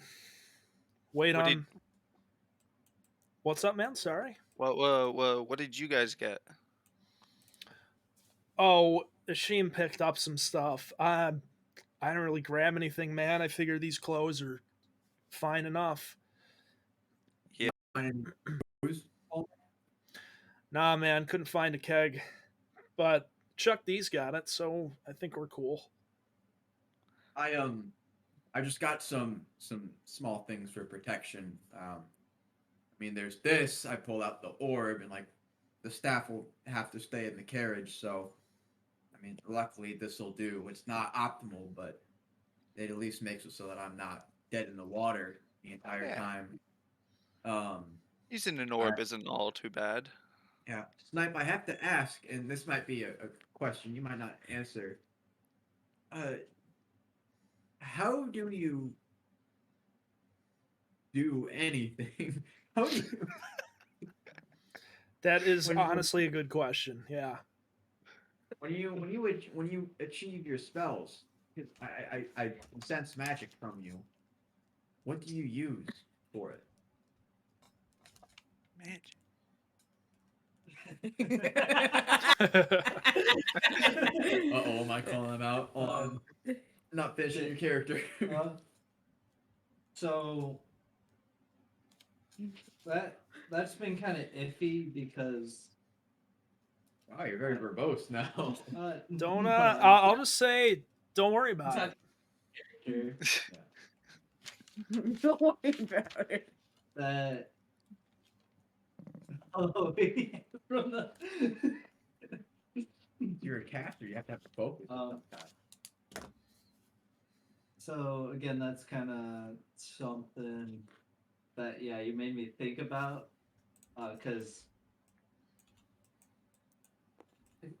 artificers are weird in the fact that they could make pretty much anything a spell focus. So I didn't really pick a specific item.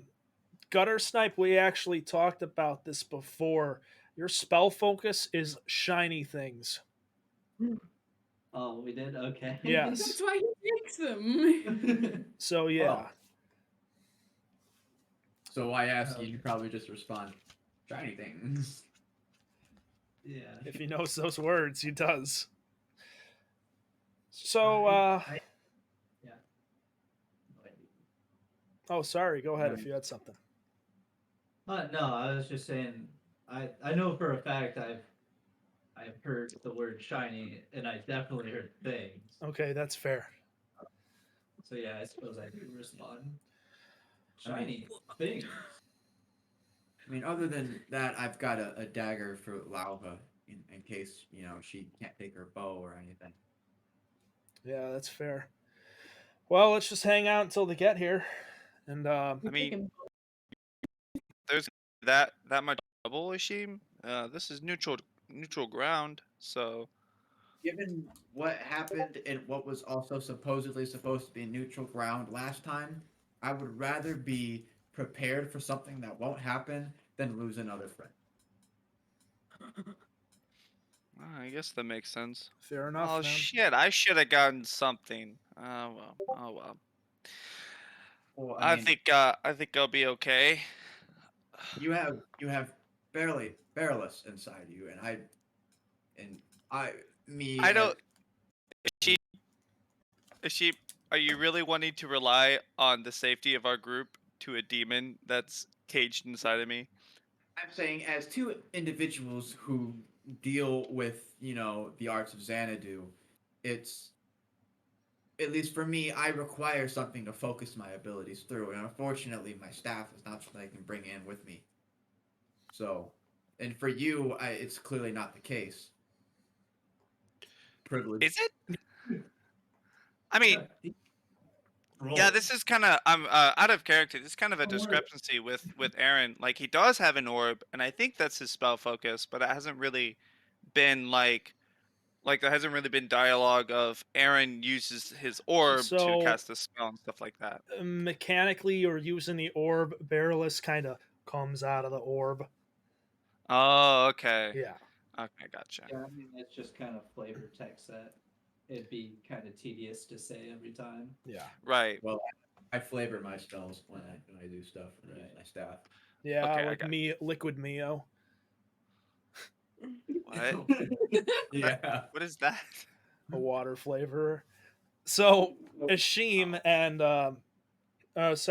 Gutter Snipe, as Aaron and Ashim are discussing their Zanudian ways, Palmer kind of plants himself near you on the bench. He looks over them. Hey, Chuck, how's it going, man? Hey man. So he cuts you off as you're gonna respond to how you're doing. So hey, you're on the gnome ball team, right? Yes. Yeah. Okay. So you know all those guys pretty well, I'm figuring. No. Oh. You know some of them though, right? Some, yes. Cool. Yeah. I don't really know any of these guys. I figure I was just hearing Hermes.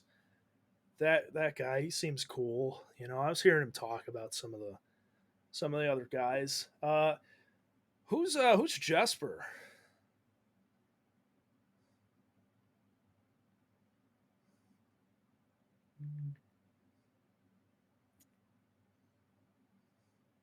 Nice. Swords. No, I'm trying to think of who's supposed to. He's a foot soldier. Or yeah, but No, I was just trying to think, trying to get it as close to the coach's tone of voice as I could. but I Oh, couldn't think okay.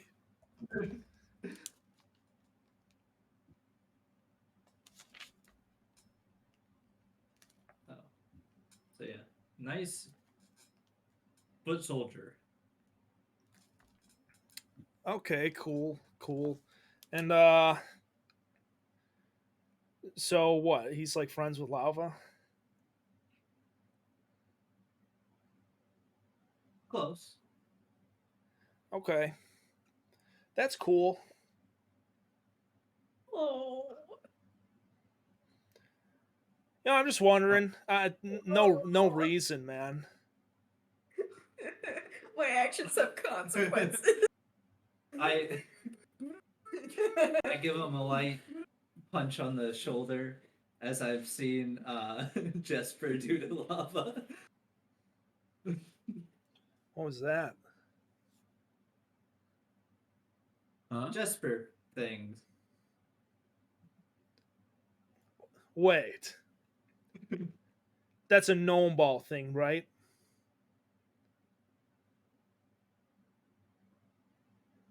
I think back to trying to recall seeing anybody else do it. And I just kind of shake my head as I can't remember anybody. All right. Okay. Thanks, man. Mace Lava. The two of you, after your fun trip, your titillating I can't think of a journey word that starts with T. Titillating trek to Trimby's Tailors.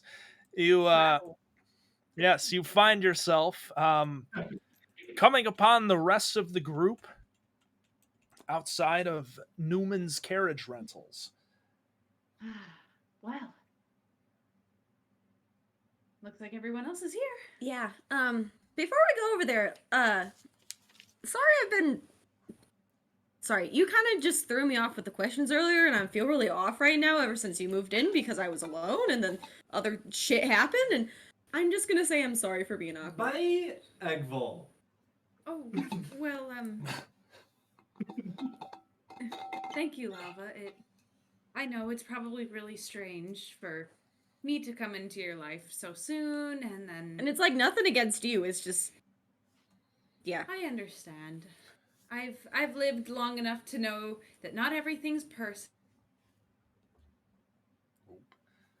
Oh boy, we got a connection Oh issue. boy. And that's what matters. Thank you. You're welcome. No, all that cut out, so we're just gonna assume what you said. We're gonna guess it was heartfelt and continue forward. Um. So as you walk up, the rest of the group kind of realizes you're coming, gets ready to get up. Mace and Lauva, the two of you see everybody getting up. Palmer starts to go say something, and then Agval just, what wearing? This is for the party. Can you guys rejoin real quick No. the Discord? Yeah. Because we're having a lot of technical difficulties here.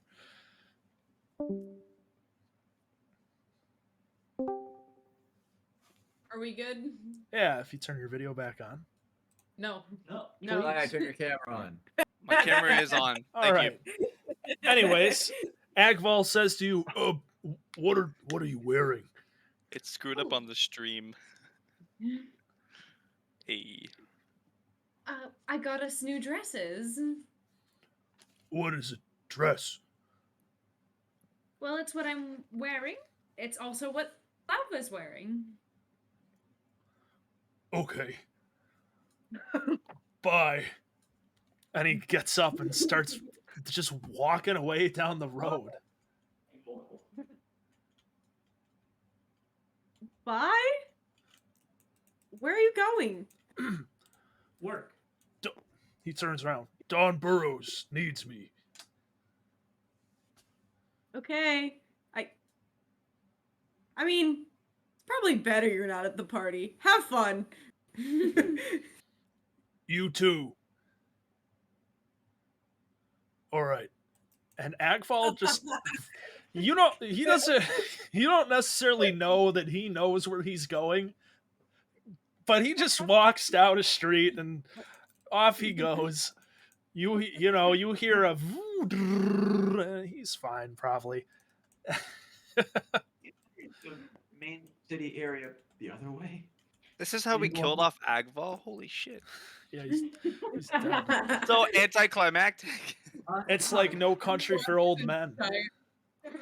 No, it's Vaughn goes to work in the Twin Cities scenario. Yeah. You know that gif of like the guy who just like walks straight down into a pond. Like what is it like? The give me a sweet and we lost in rock and roll place when that happens. Mm-hmm. That's true. That was like the first song.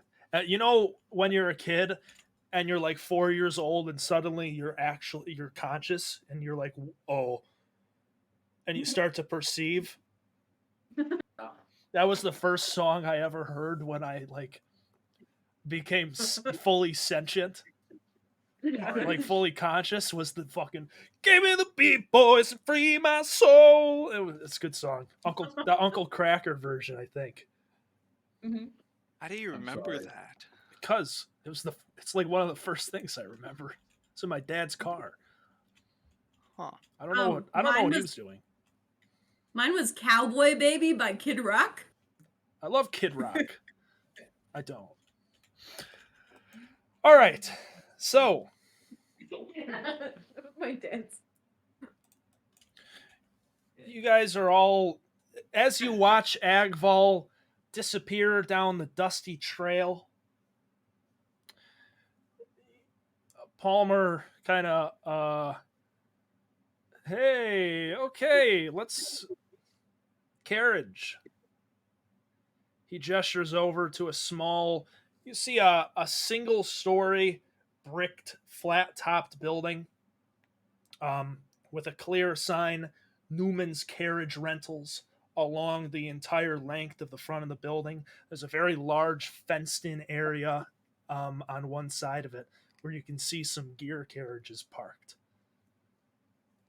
Well, I mean, this is where we're gonna get it. Does anybody know how this works? I'm just going to walk in. I'm going to find a door, and I am going to go open and in. Okay. I see the confidence in her stride, and I follow. All right, Mace, you enter in to Newman's Carriage Rental. The rest of the group hurriedly in tow. You pass through the simple double doors in the building. Inside of the building is a very simple waiting room. There's a few benches, a small little drink table. There's a flickering old magic light and a tall desk in the corner at which a younger, kind of blonde, female gnomish attendant sits. A bell Okay. rings on the door as you enter. She's chewing on something and she does not acknowledge your existence when you walk in. I'm just gonna walk up to the desk. Hello. Hello.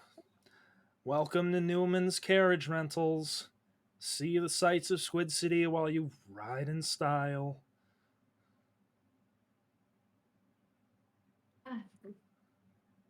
Well, how much to rent a carriage for the night? What kind of carriage are you renting? Well, it needs to fit 6 people. We have 4 and 8 available. The 8, please. you hear from a back room. Missy! Missy, are there customers? The attendant doesn't respond. Missy! Ah! Boom, boom, boom. A door near the end of a hallway past the desk, boom, bursts open. And you see a very plump gnomish man. For the most part, all the gnomes you've seen they've been different shapes and sizes, but they've been a little more trim. And you figured, this is just how gnomes are. But this guy clearly breaks the stereotype. He is round, almost like a bowling ball. He's got I'm assuming this is Newman. he has a receding hairline, like brownish gray hair. He wears a fine old tunic. He's got a thick mustache. And he comes barreling down the hallway and says, "Oh, hello, good evening. He comes up to you. Welcome. I'm Newman. Welcome to Newman's Carriage Rentals. I'm sorry about my attendant, Missy. It's the end of the workday, and she gets a little crabby when we're gonna close. Please, Yeah, like your twitch in my right eye. I just said crabby. please, how can I help you? You look like fine folk. What can I help you with? We'd like to rent a carriage for the night. One of the 8-passenger ones, please. Oh, well, let me run you through our entire catalog, please. I insist. Come with me. Why don't I show you? Does he look like he's like? Does he look like he's trying to do the salesman thing where he's trying to be like, look at all these, and then trying to just drown me in information? Roll insight. Oh boy. That Can is I a also make a judgment of this? You can assist Mace. So Mace, Okay, you can roll with I'll- advantage. Yeah, roll with advantage. Oh, okay, that is a dirty 20. Okay. Wow. Well, this guy clearly wants to show you his cars. That is for sure. He's very excited. It seems that he's very excited to have customers here. Okay. Well, now, not much of a car girl. But if there's something you have that's between a 4-seat and an 8-seat, I'd really like to look at that. Oh, of course. I think we've got the perfect 8-seat for you. It's on the far side of the lot, so we'll walk by some of our other models on the way there anyways. Wonderful. Great. Come on, please come with me. Don't keep up. I may be short, but I'm quick. He's not quick. Rolls. Rolls. So, Newman leads you, he opens up a side door. He shoots a glance at Missy and walks out with the rest of you in tow. All right, so let's see. Well, first on our yard is really the only one that I cannot recommend to you. Let me find it. Here it is. Recommend? All right, so if you go over here into the ocean. All right, here we go. This a simple 2-passenger gear carriage, one of the most widely produced. It's made by Westerfeld A&A, but frankly, I don't think they're worth the metal and wood that they're made out of. But they are cheap, only 10 gold pieces a night. This one can fit how many? Oh, only 2, not enough for you. But if you were to get a few, I suppose you could all go your separate ways. I'm not sure. Tell me, what are you going to tonight? What do you need the carriage for? Oh, well, there's a party somewhere. Not quite sure where. I'm not in charge of those details. I simply said I'd get the carriage. Fair enough, miss. Fair enough. All right. Well, let me lead you around and show you a few other ones for sure. Let's see. Let's see. Well, here we go. Oh, coming upon the workhorse of Squid City. This is a 4-passenger gear carriage. It's made by Peaks Carriage Works. It's You've seen them all over the city, and for good reason. They're the best around for their price.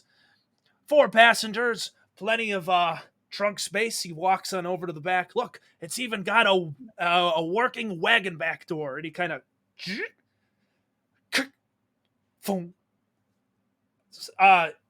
sometimes it doesn't like to stick. Ah, it reminds me of one of my first vehicles. Oh, it's most people's first. Aren't too many models to choose from, but this one's been around since the near beginning. Old model, but it's reliable, you know.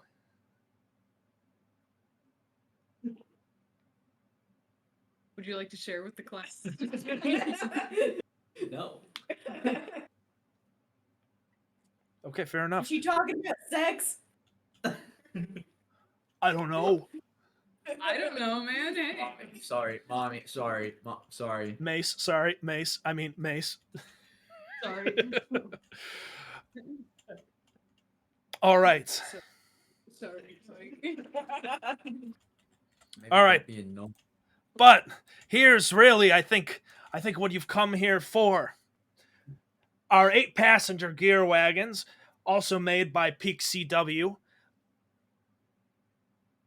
This everyone that isn't Mace, can I have you roll an insight check?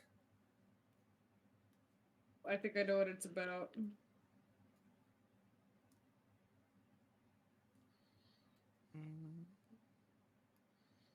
That's a 19. 15. Okay. 11. Check what my insight is. 21. Great. Lowest was an 11, I believe. Mm-hmm. Okay. So, as Newman is giving his sales pitch to Mace, you take a look at this gear carriage and you think, "Huh, this is a kind of familiar looking, but you're not sure what." And then you catch and see on one side there's what is that? There's some structural damage on the front section of the car, and you start looking around a little bit more, and quickly all of you realize that this is in fact the same vehicle that was used in the drive-by shooting that killed Cecilia. Not just the same model, but clearly the same vehicle that has been somewhat refurbished. It's also the vehicle that bisected me. Yes. I lean over to Lauva and I'm like, you see this too, right? Yes, Should we be here? maybe. No, I don't know. I think there's other gear carriage places we can go, right? I don't know. Do I notice that it looks like damaged? Roll investigation.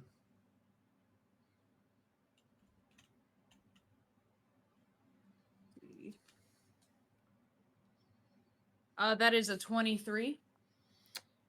Okay. Yeah, so you take a look as Newman's giving you his sale pitch, and you see pretty clearly that this thing has been banged up a bit. It's definitely been damaged. It's been repaired for sure, but it's not quite mint.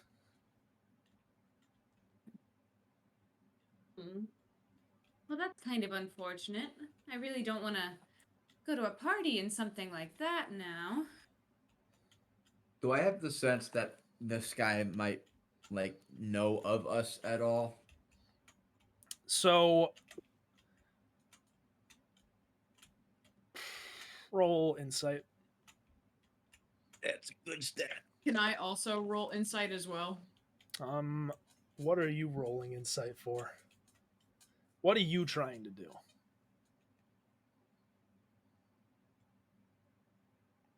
Okay. That's an icky 20. An icky 20. Ishim, you recall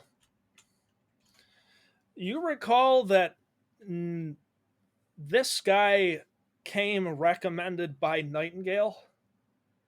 And you also recall that Dello and Nightingale's guys took the car away from the parliamentarian when you dropped it off there. So clearly it made its way here somehow.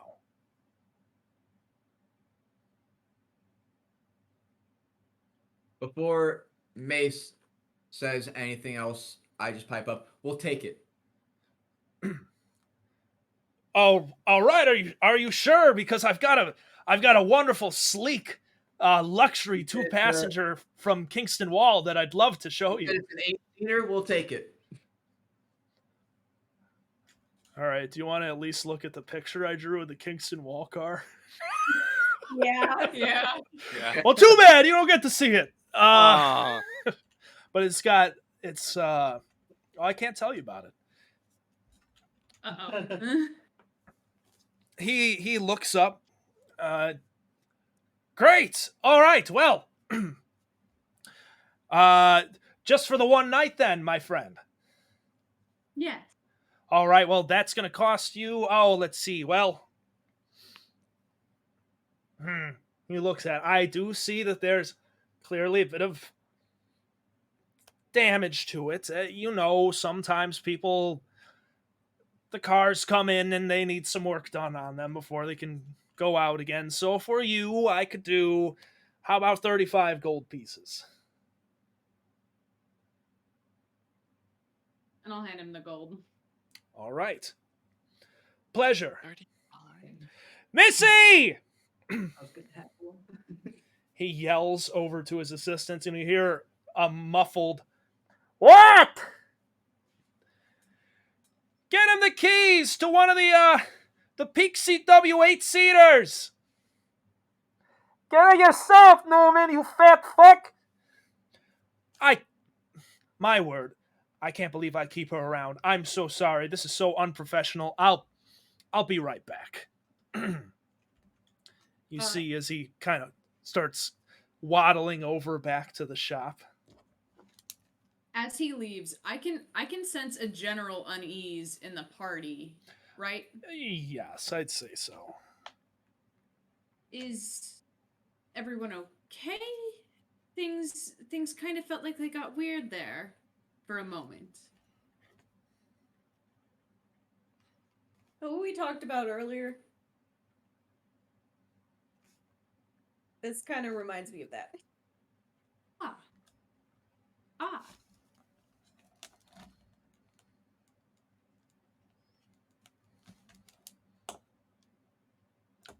After a few minutes, Newman returns, brandishing a tarnished brass key.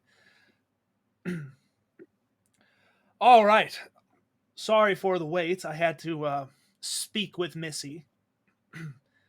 Anyways, he hands it to you, Mace. Here you are, Miss. Have it back by sundown by tomorrow, and that's your fee. All right. Thank you very much, sir. Fantastic. Hey, you guys have a good night.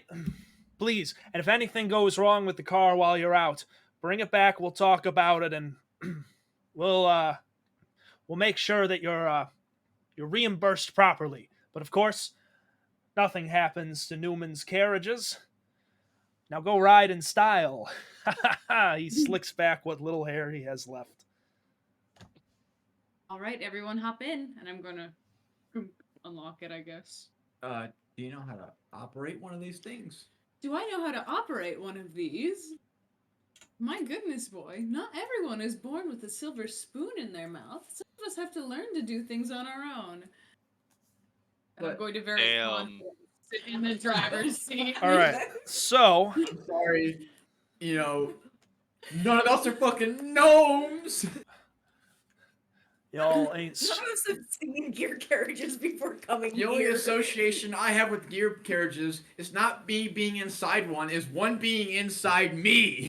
Ooh, I rode on top of one once. That was fun. So let I did me too. let me explain how this particular one works. So these are a little more similar to carriages than cars, at least at this point.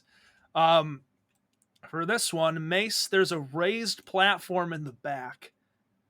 You can see on the map here where the driver sits, and there's two wheels, right? One is the steering wheel. The other one is kind of like your throttle, basically. Yeah. You're kind of in the back, and it's sort of like you're like a horse jockey. You know what I mean? There isn't a traditional like sit in the seat, get your gas pedal, and go. Yeah. But you know how to operate it. The rest of you, there are. It's just kind of a big, like wooden frame with some metal struts and straps on the outside, and it's really just like a big wooden dome with some individual seats on the inside. You've got where there's this lighter wood. It's kind of where doors open up, and they're like simple carriage doors. And there's windows on them, but there is not like a front window. So only the driver can see where you're actually going, kind of like a real carriage. Anyways, you all hop in. Who's sitting in the front? We gotta figure this out. I'll sit in the front. All right. I was who's- gonna ask if I can Machine sit on stall. top. If that's the only way I've ever rode a carriage. Um, you start to clamber onto the top of it, and Palmer's like, "Hey, man." He looks at you. Maybe we don't want to like draw attention and have you on the top of the gear carriage. I guess I clamber back down and follow Palmer. Listen, man, why don't you go sit in the back with Mace, and she can kind of like show you how to drive or something. Yeah. Magic. Go, Glenn. Mace, Oh. you hear a kind of skit, skit, skit, and you watch as Guttersnipe climbs up into the back with you. Oh, hello, little snipe. Hey, man. Come up here to watch me drive, have you?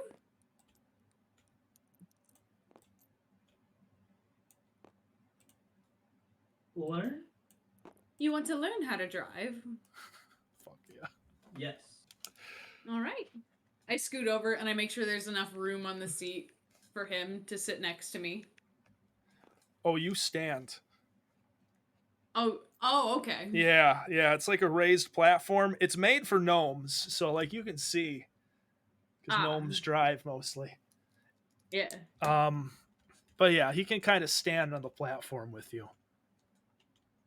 Now make sure you're careful. You don't want to fall off the back. All good. Good. Okay. All right, can I ask that you all put your blindfolds on for a moment by hitting B in the game?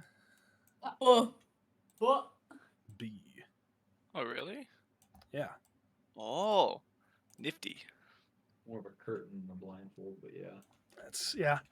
You both yes you do. All right. So, let's see.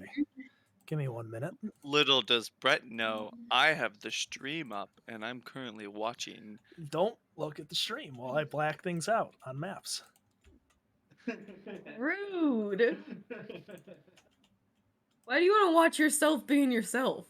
No, I was seeing like the comments and stuff, which there really is no comments like at all. Yeah. That's why I have it up. Damn. Looks like you need to start posting comments to liven up the stream. Yeah, what a way to What a way to encourage the stream community to comment and be more active by giving them shit for not giving stuff. Yeah, come on, guys. Jesus. Our 3 viewers. Well, 2, actually. We're the worst viewers ever. Worst viewers ever. Viewers. That's a lie. Don't listen to them. What's your Please- favorite color? Please do not ostracize what is mostly our community. Making fun of what Josiah was doing. Hi, Tim. Hi, Hannah. All right, everybody. So Are they there? I don't know. probably not. Let's see. You It's know what? the I'm gonna baby. put that one there because somebody did get it. Oh And my god, the baby. I'm gonna go check and see if Tim and Hannah. Sorry, somebody did get Yeah, what? what? The sauce. Goated. Throwing it back. give me one moment, everybody. Tim says, "Hey, back!" Yay!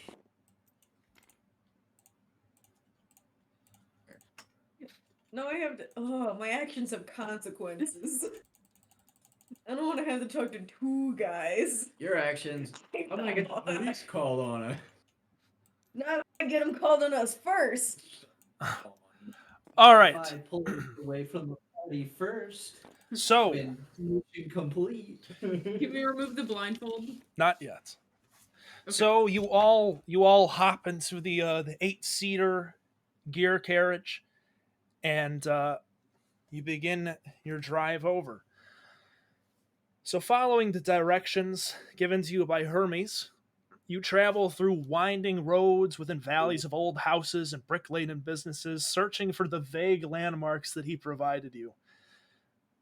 Though the city was built with some sense of planning, unlike places that some of you may have lived, you find it very difficult to navigate through the unfamiliar neighborhoods, small islands of grass, and the sea of cobbled mountain stones and brick.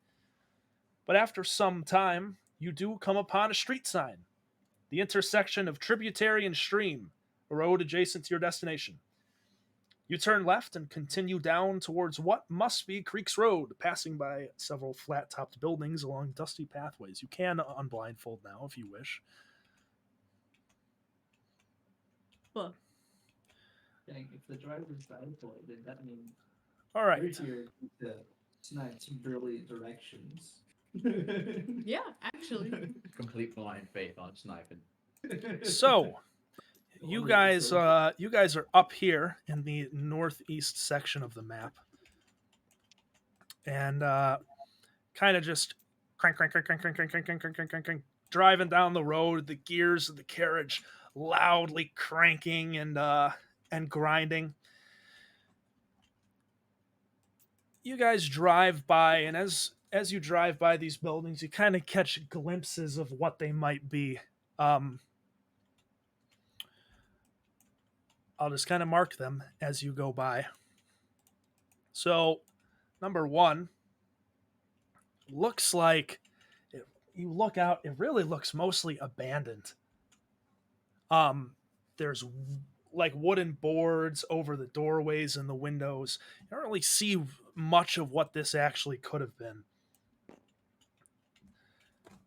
The second building, you see there's big old open like glass windows with like burglar bars, iron bars. You glimpse in, it's very dark, but in a street lamp you see a single sign inside of there. It says bread, 2 gold pieces a loaf, made from Squid City's finest rye moss. Moss bread. Moss bread. The assumption is moss.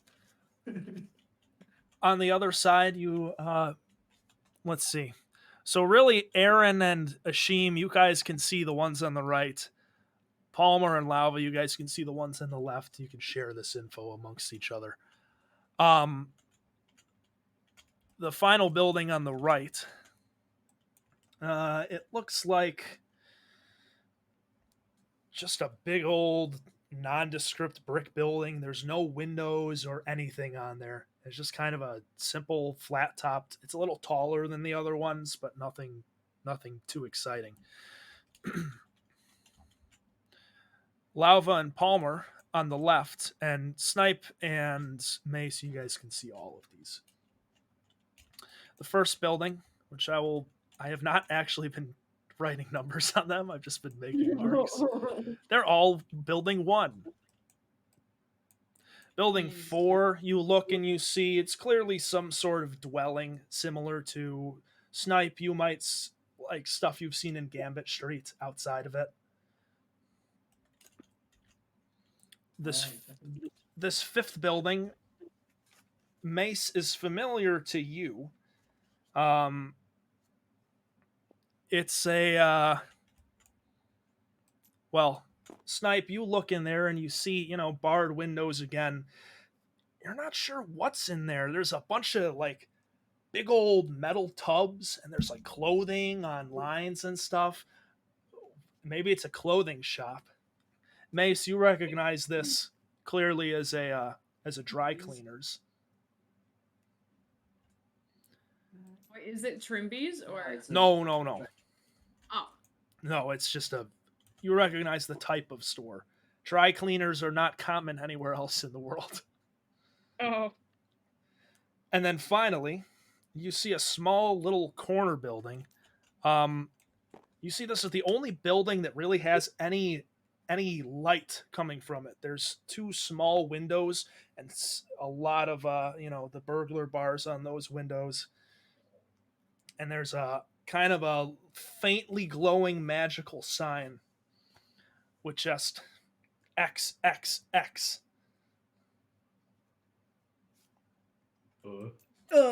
Snipe, again, you're like, Mace, this is the Squid City equivalent of like a corner store, a liquor store. Okay. Oh. The rest of you may think that it's a brothel, however. So, anyways, you come up to the intersection and take a right down the road, and you immediately see down the road it's a very large grassy area that you've turned into, as opposed to the sea of brick and stone buildings that you've seen before. You've entered a more residential section. So as you turn down the corner onto Creeks Road, you proceed down the path and pass by a large, sleepy old house with very strange architecture before you see what must be 715.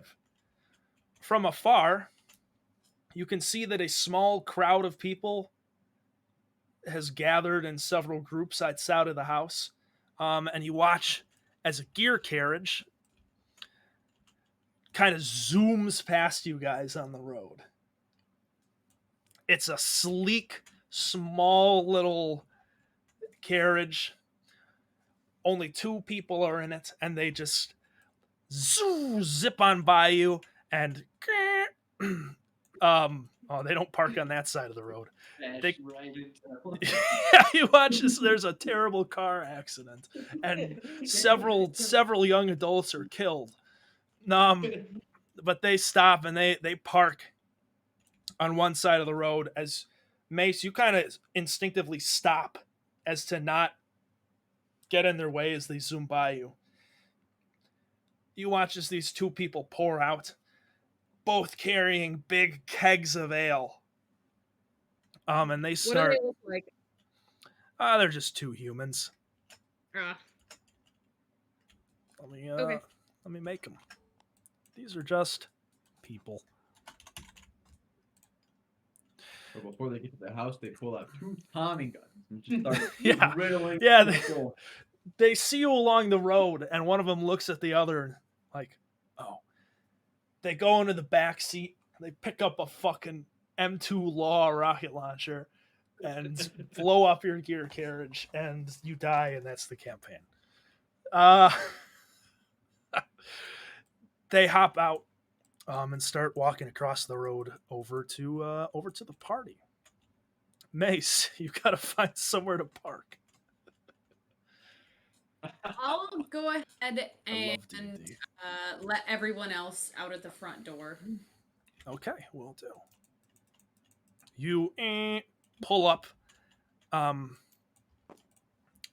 of the house. No. All right. Everyone else, go on ahead. I'll join you in a little bit. I've just gotta find somewhere to put this whole thing. Okay. What an ass. They took up a big safe area. I kind of quickly get out as to not potentially get run over by any more gear characters. Of currently 1-0, and wait for everybody else to get out. Okay. Let me hold on.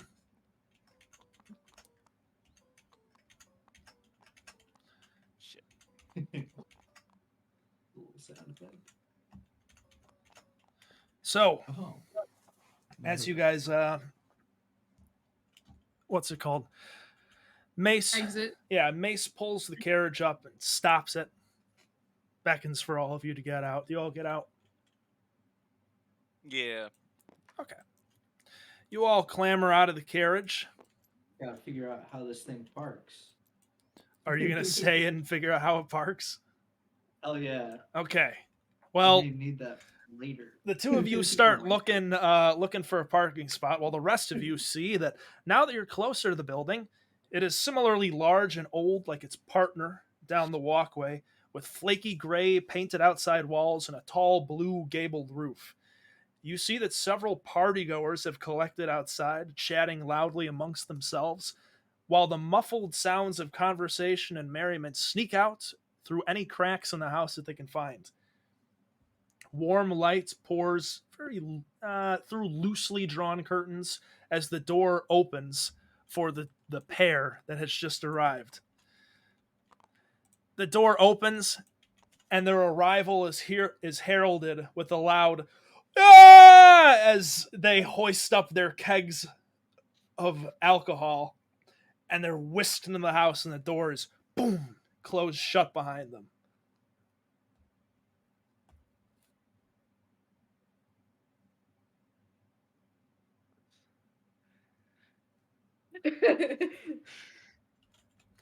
Should we wait for gutter snipe? It seems like it's necessary to present your keg before you go in, and Snipe has it. Yeah, we should probably wait. Oh, There's a lot of people here. Hand that off to Palmer.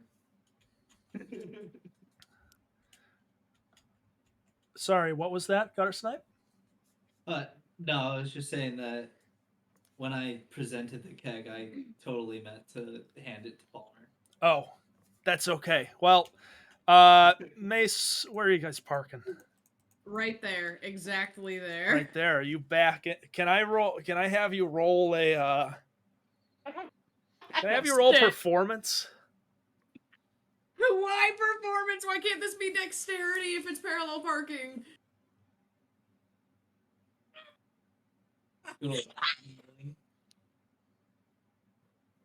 Two. Please let me have it be dexterity. Oh, you're able to parallel park fine. That's how cool you look doing it. Okay. Then yeah. You pull up, and you kind of like very carefully and safely, you turn around all the way, like as procedure, instead of like putting your arm back and you grab the reverse wheel and start and very slowly and methodically. Old lady driving. I'm an old lady. It's what would truly happen. And you pull up just a little bit to even yourself out, and then back up. Just enough space to let somebody else pull out. But you're also still Well. just a little bit uncomfortably close to the curb. Now, Snipe, does that make sense how you park this? Heck yeah. Wonderful. Let's go join the others. All right. Oh, the car! You didn't put it in the park. the two of you, That's what part of the performance is. the two of you join up with the rest of the group. Do you go to enter the building? Yeah. Yeah. All right. Snipe, make sure to present the keg as we walk in. Snipe. All right. So, let's see. As soon as you open the door, you're assaulted by a cacophony of unfamiliar voices and faces. There will be people next session in there. You are assaulted by a cacophony of unfamiliar voices and faces packed to the brim of the house's main room. Jeez. There must be a couple dozen people in this room alone, frequently shifting and mixing about, and you immediately worry that there may be no room for you amongst the fluid crowd of strangers. As you pass through the doorway, however, a few members of a nearby group turn over to look at you, and noticing that you've brought alcohol with you, send the room into a thunderous "Yeah!" before turning back. I motion for Snipe to lift the keg over his head, and I cast prestidigitation to make the lights around him dimmer, but the keg like glow. Oh! Before turning back to their activities. Oh. Seems like you're welcome enough, but mostly unrecognized, at least at first glance. Perhaps that will prove useful tonight. Still stood at the precipice, you gather your bearings and gaze around the room. People have gathered themselves in several groups around the area, with some seated at tables, others standing in groups, and a few others sat upon the ground against the walls. Several people are gathered around two long tables adorned with platters of simple food and two large kegs, from which ale freely flows into the cups of many. Another group is gathered around a small wooden stage, where a long-haired human man sits upon a seat playing a lute to accompany a gnomish woman singing. Further partygoers flow back and forth through a large hallway over here to another room. And whatever you first do at this party will be decided the next time we play, because that is where we are going to end tonight's session. So, let me save this real quick. So, thank you all for coming. I hope you enjoyed yourselves tonight as I did.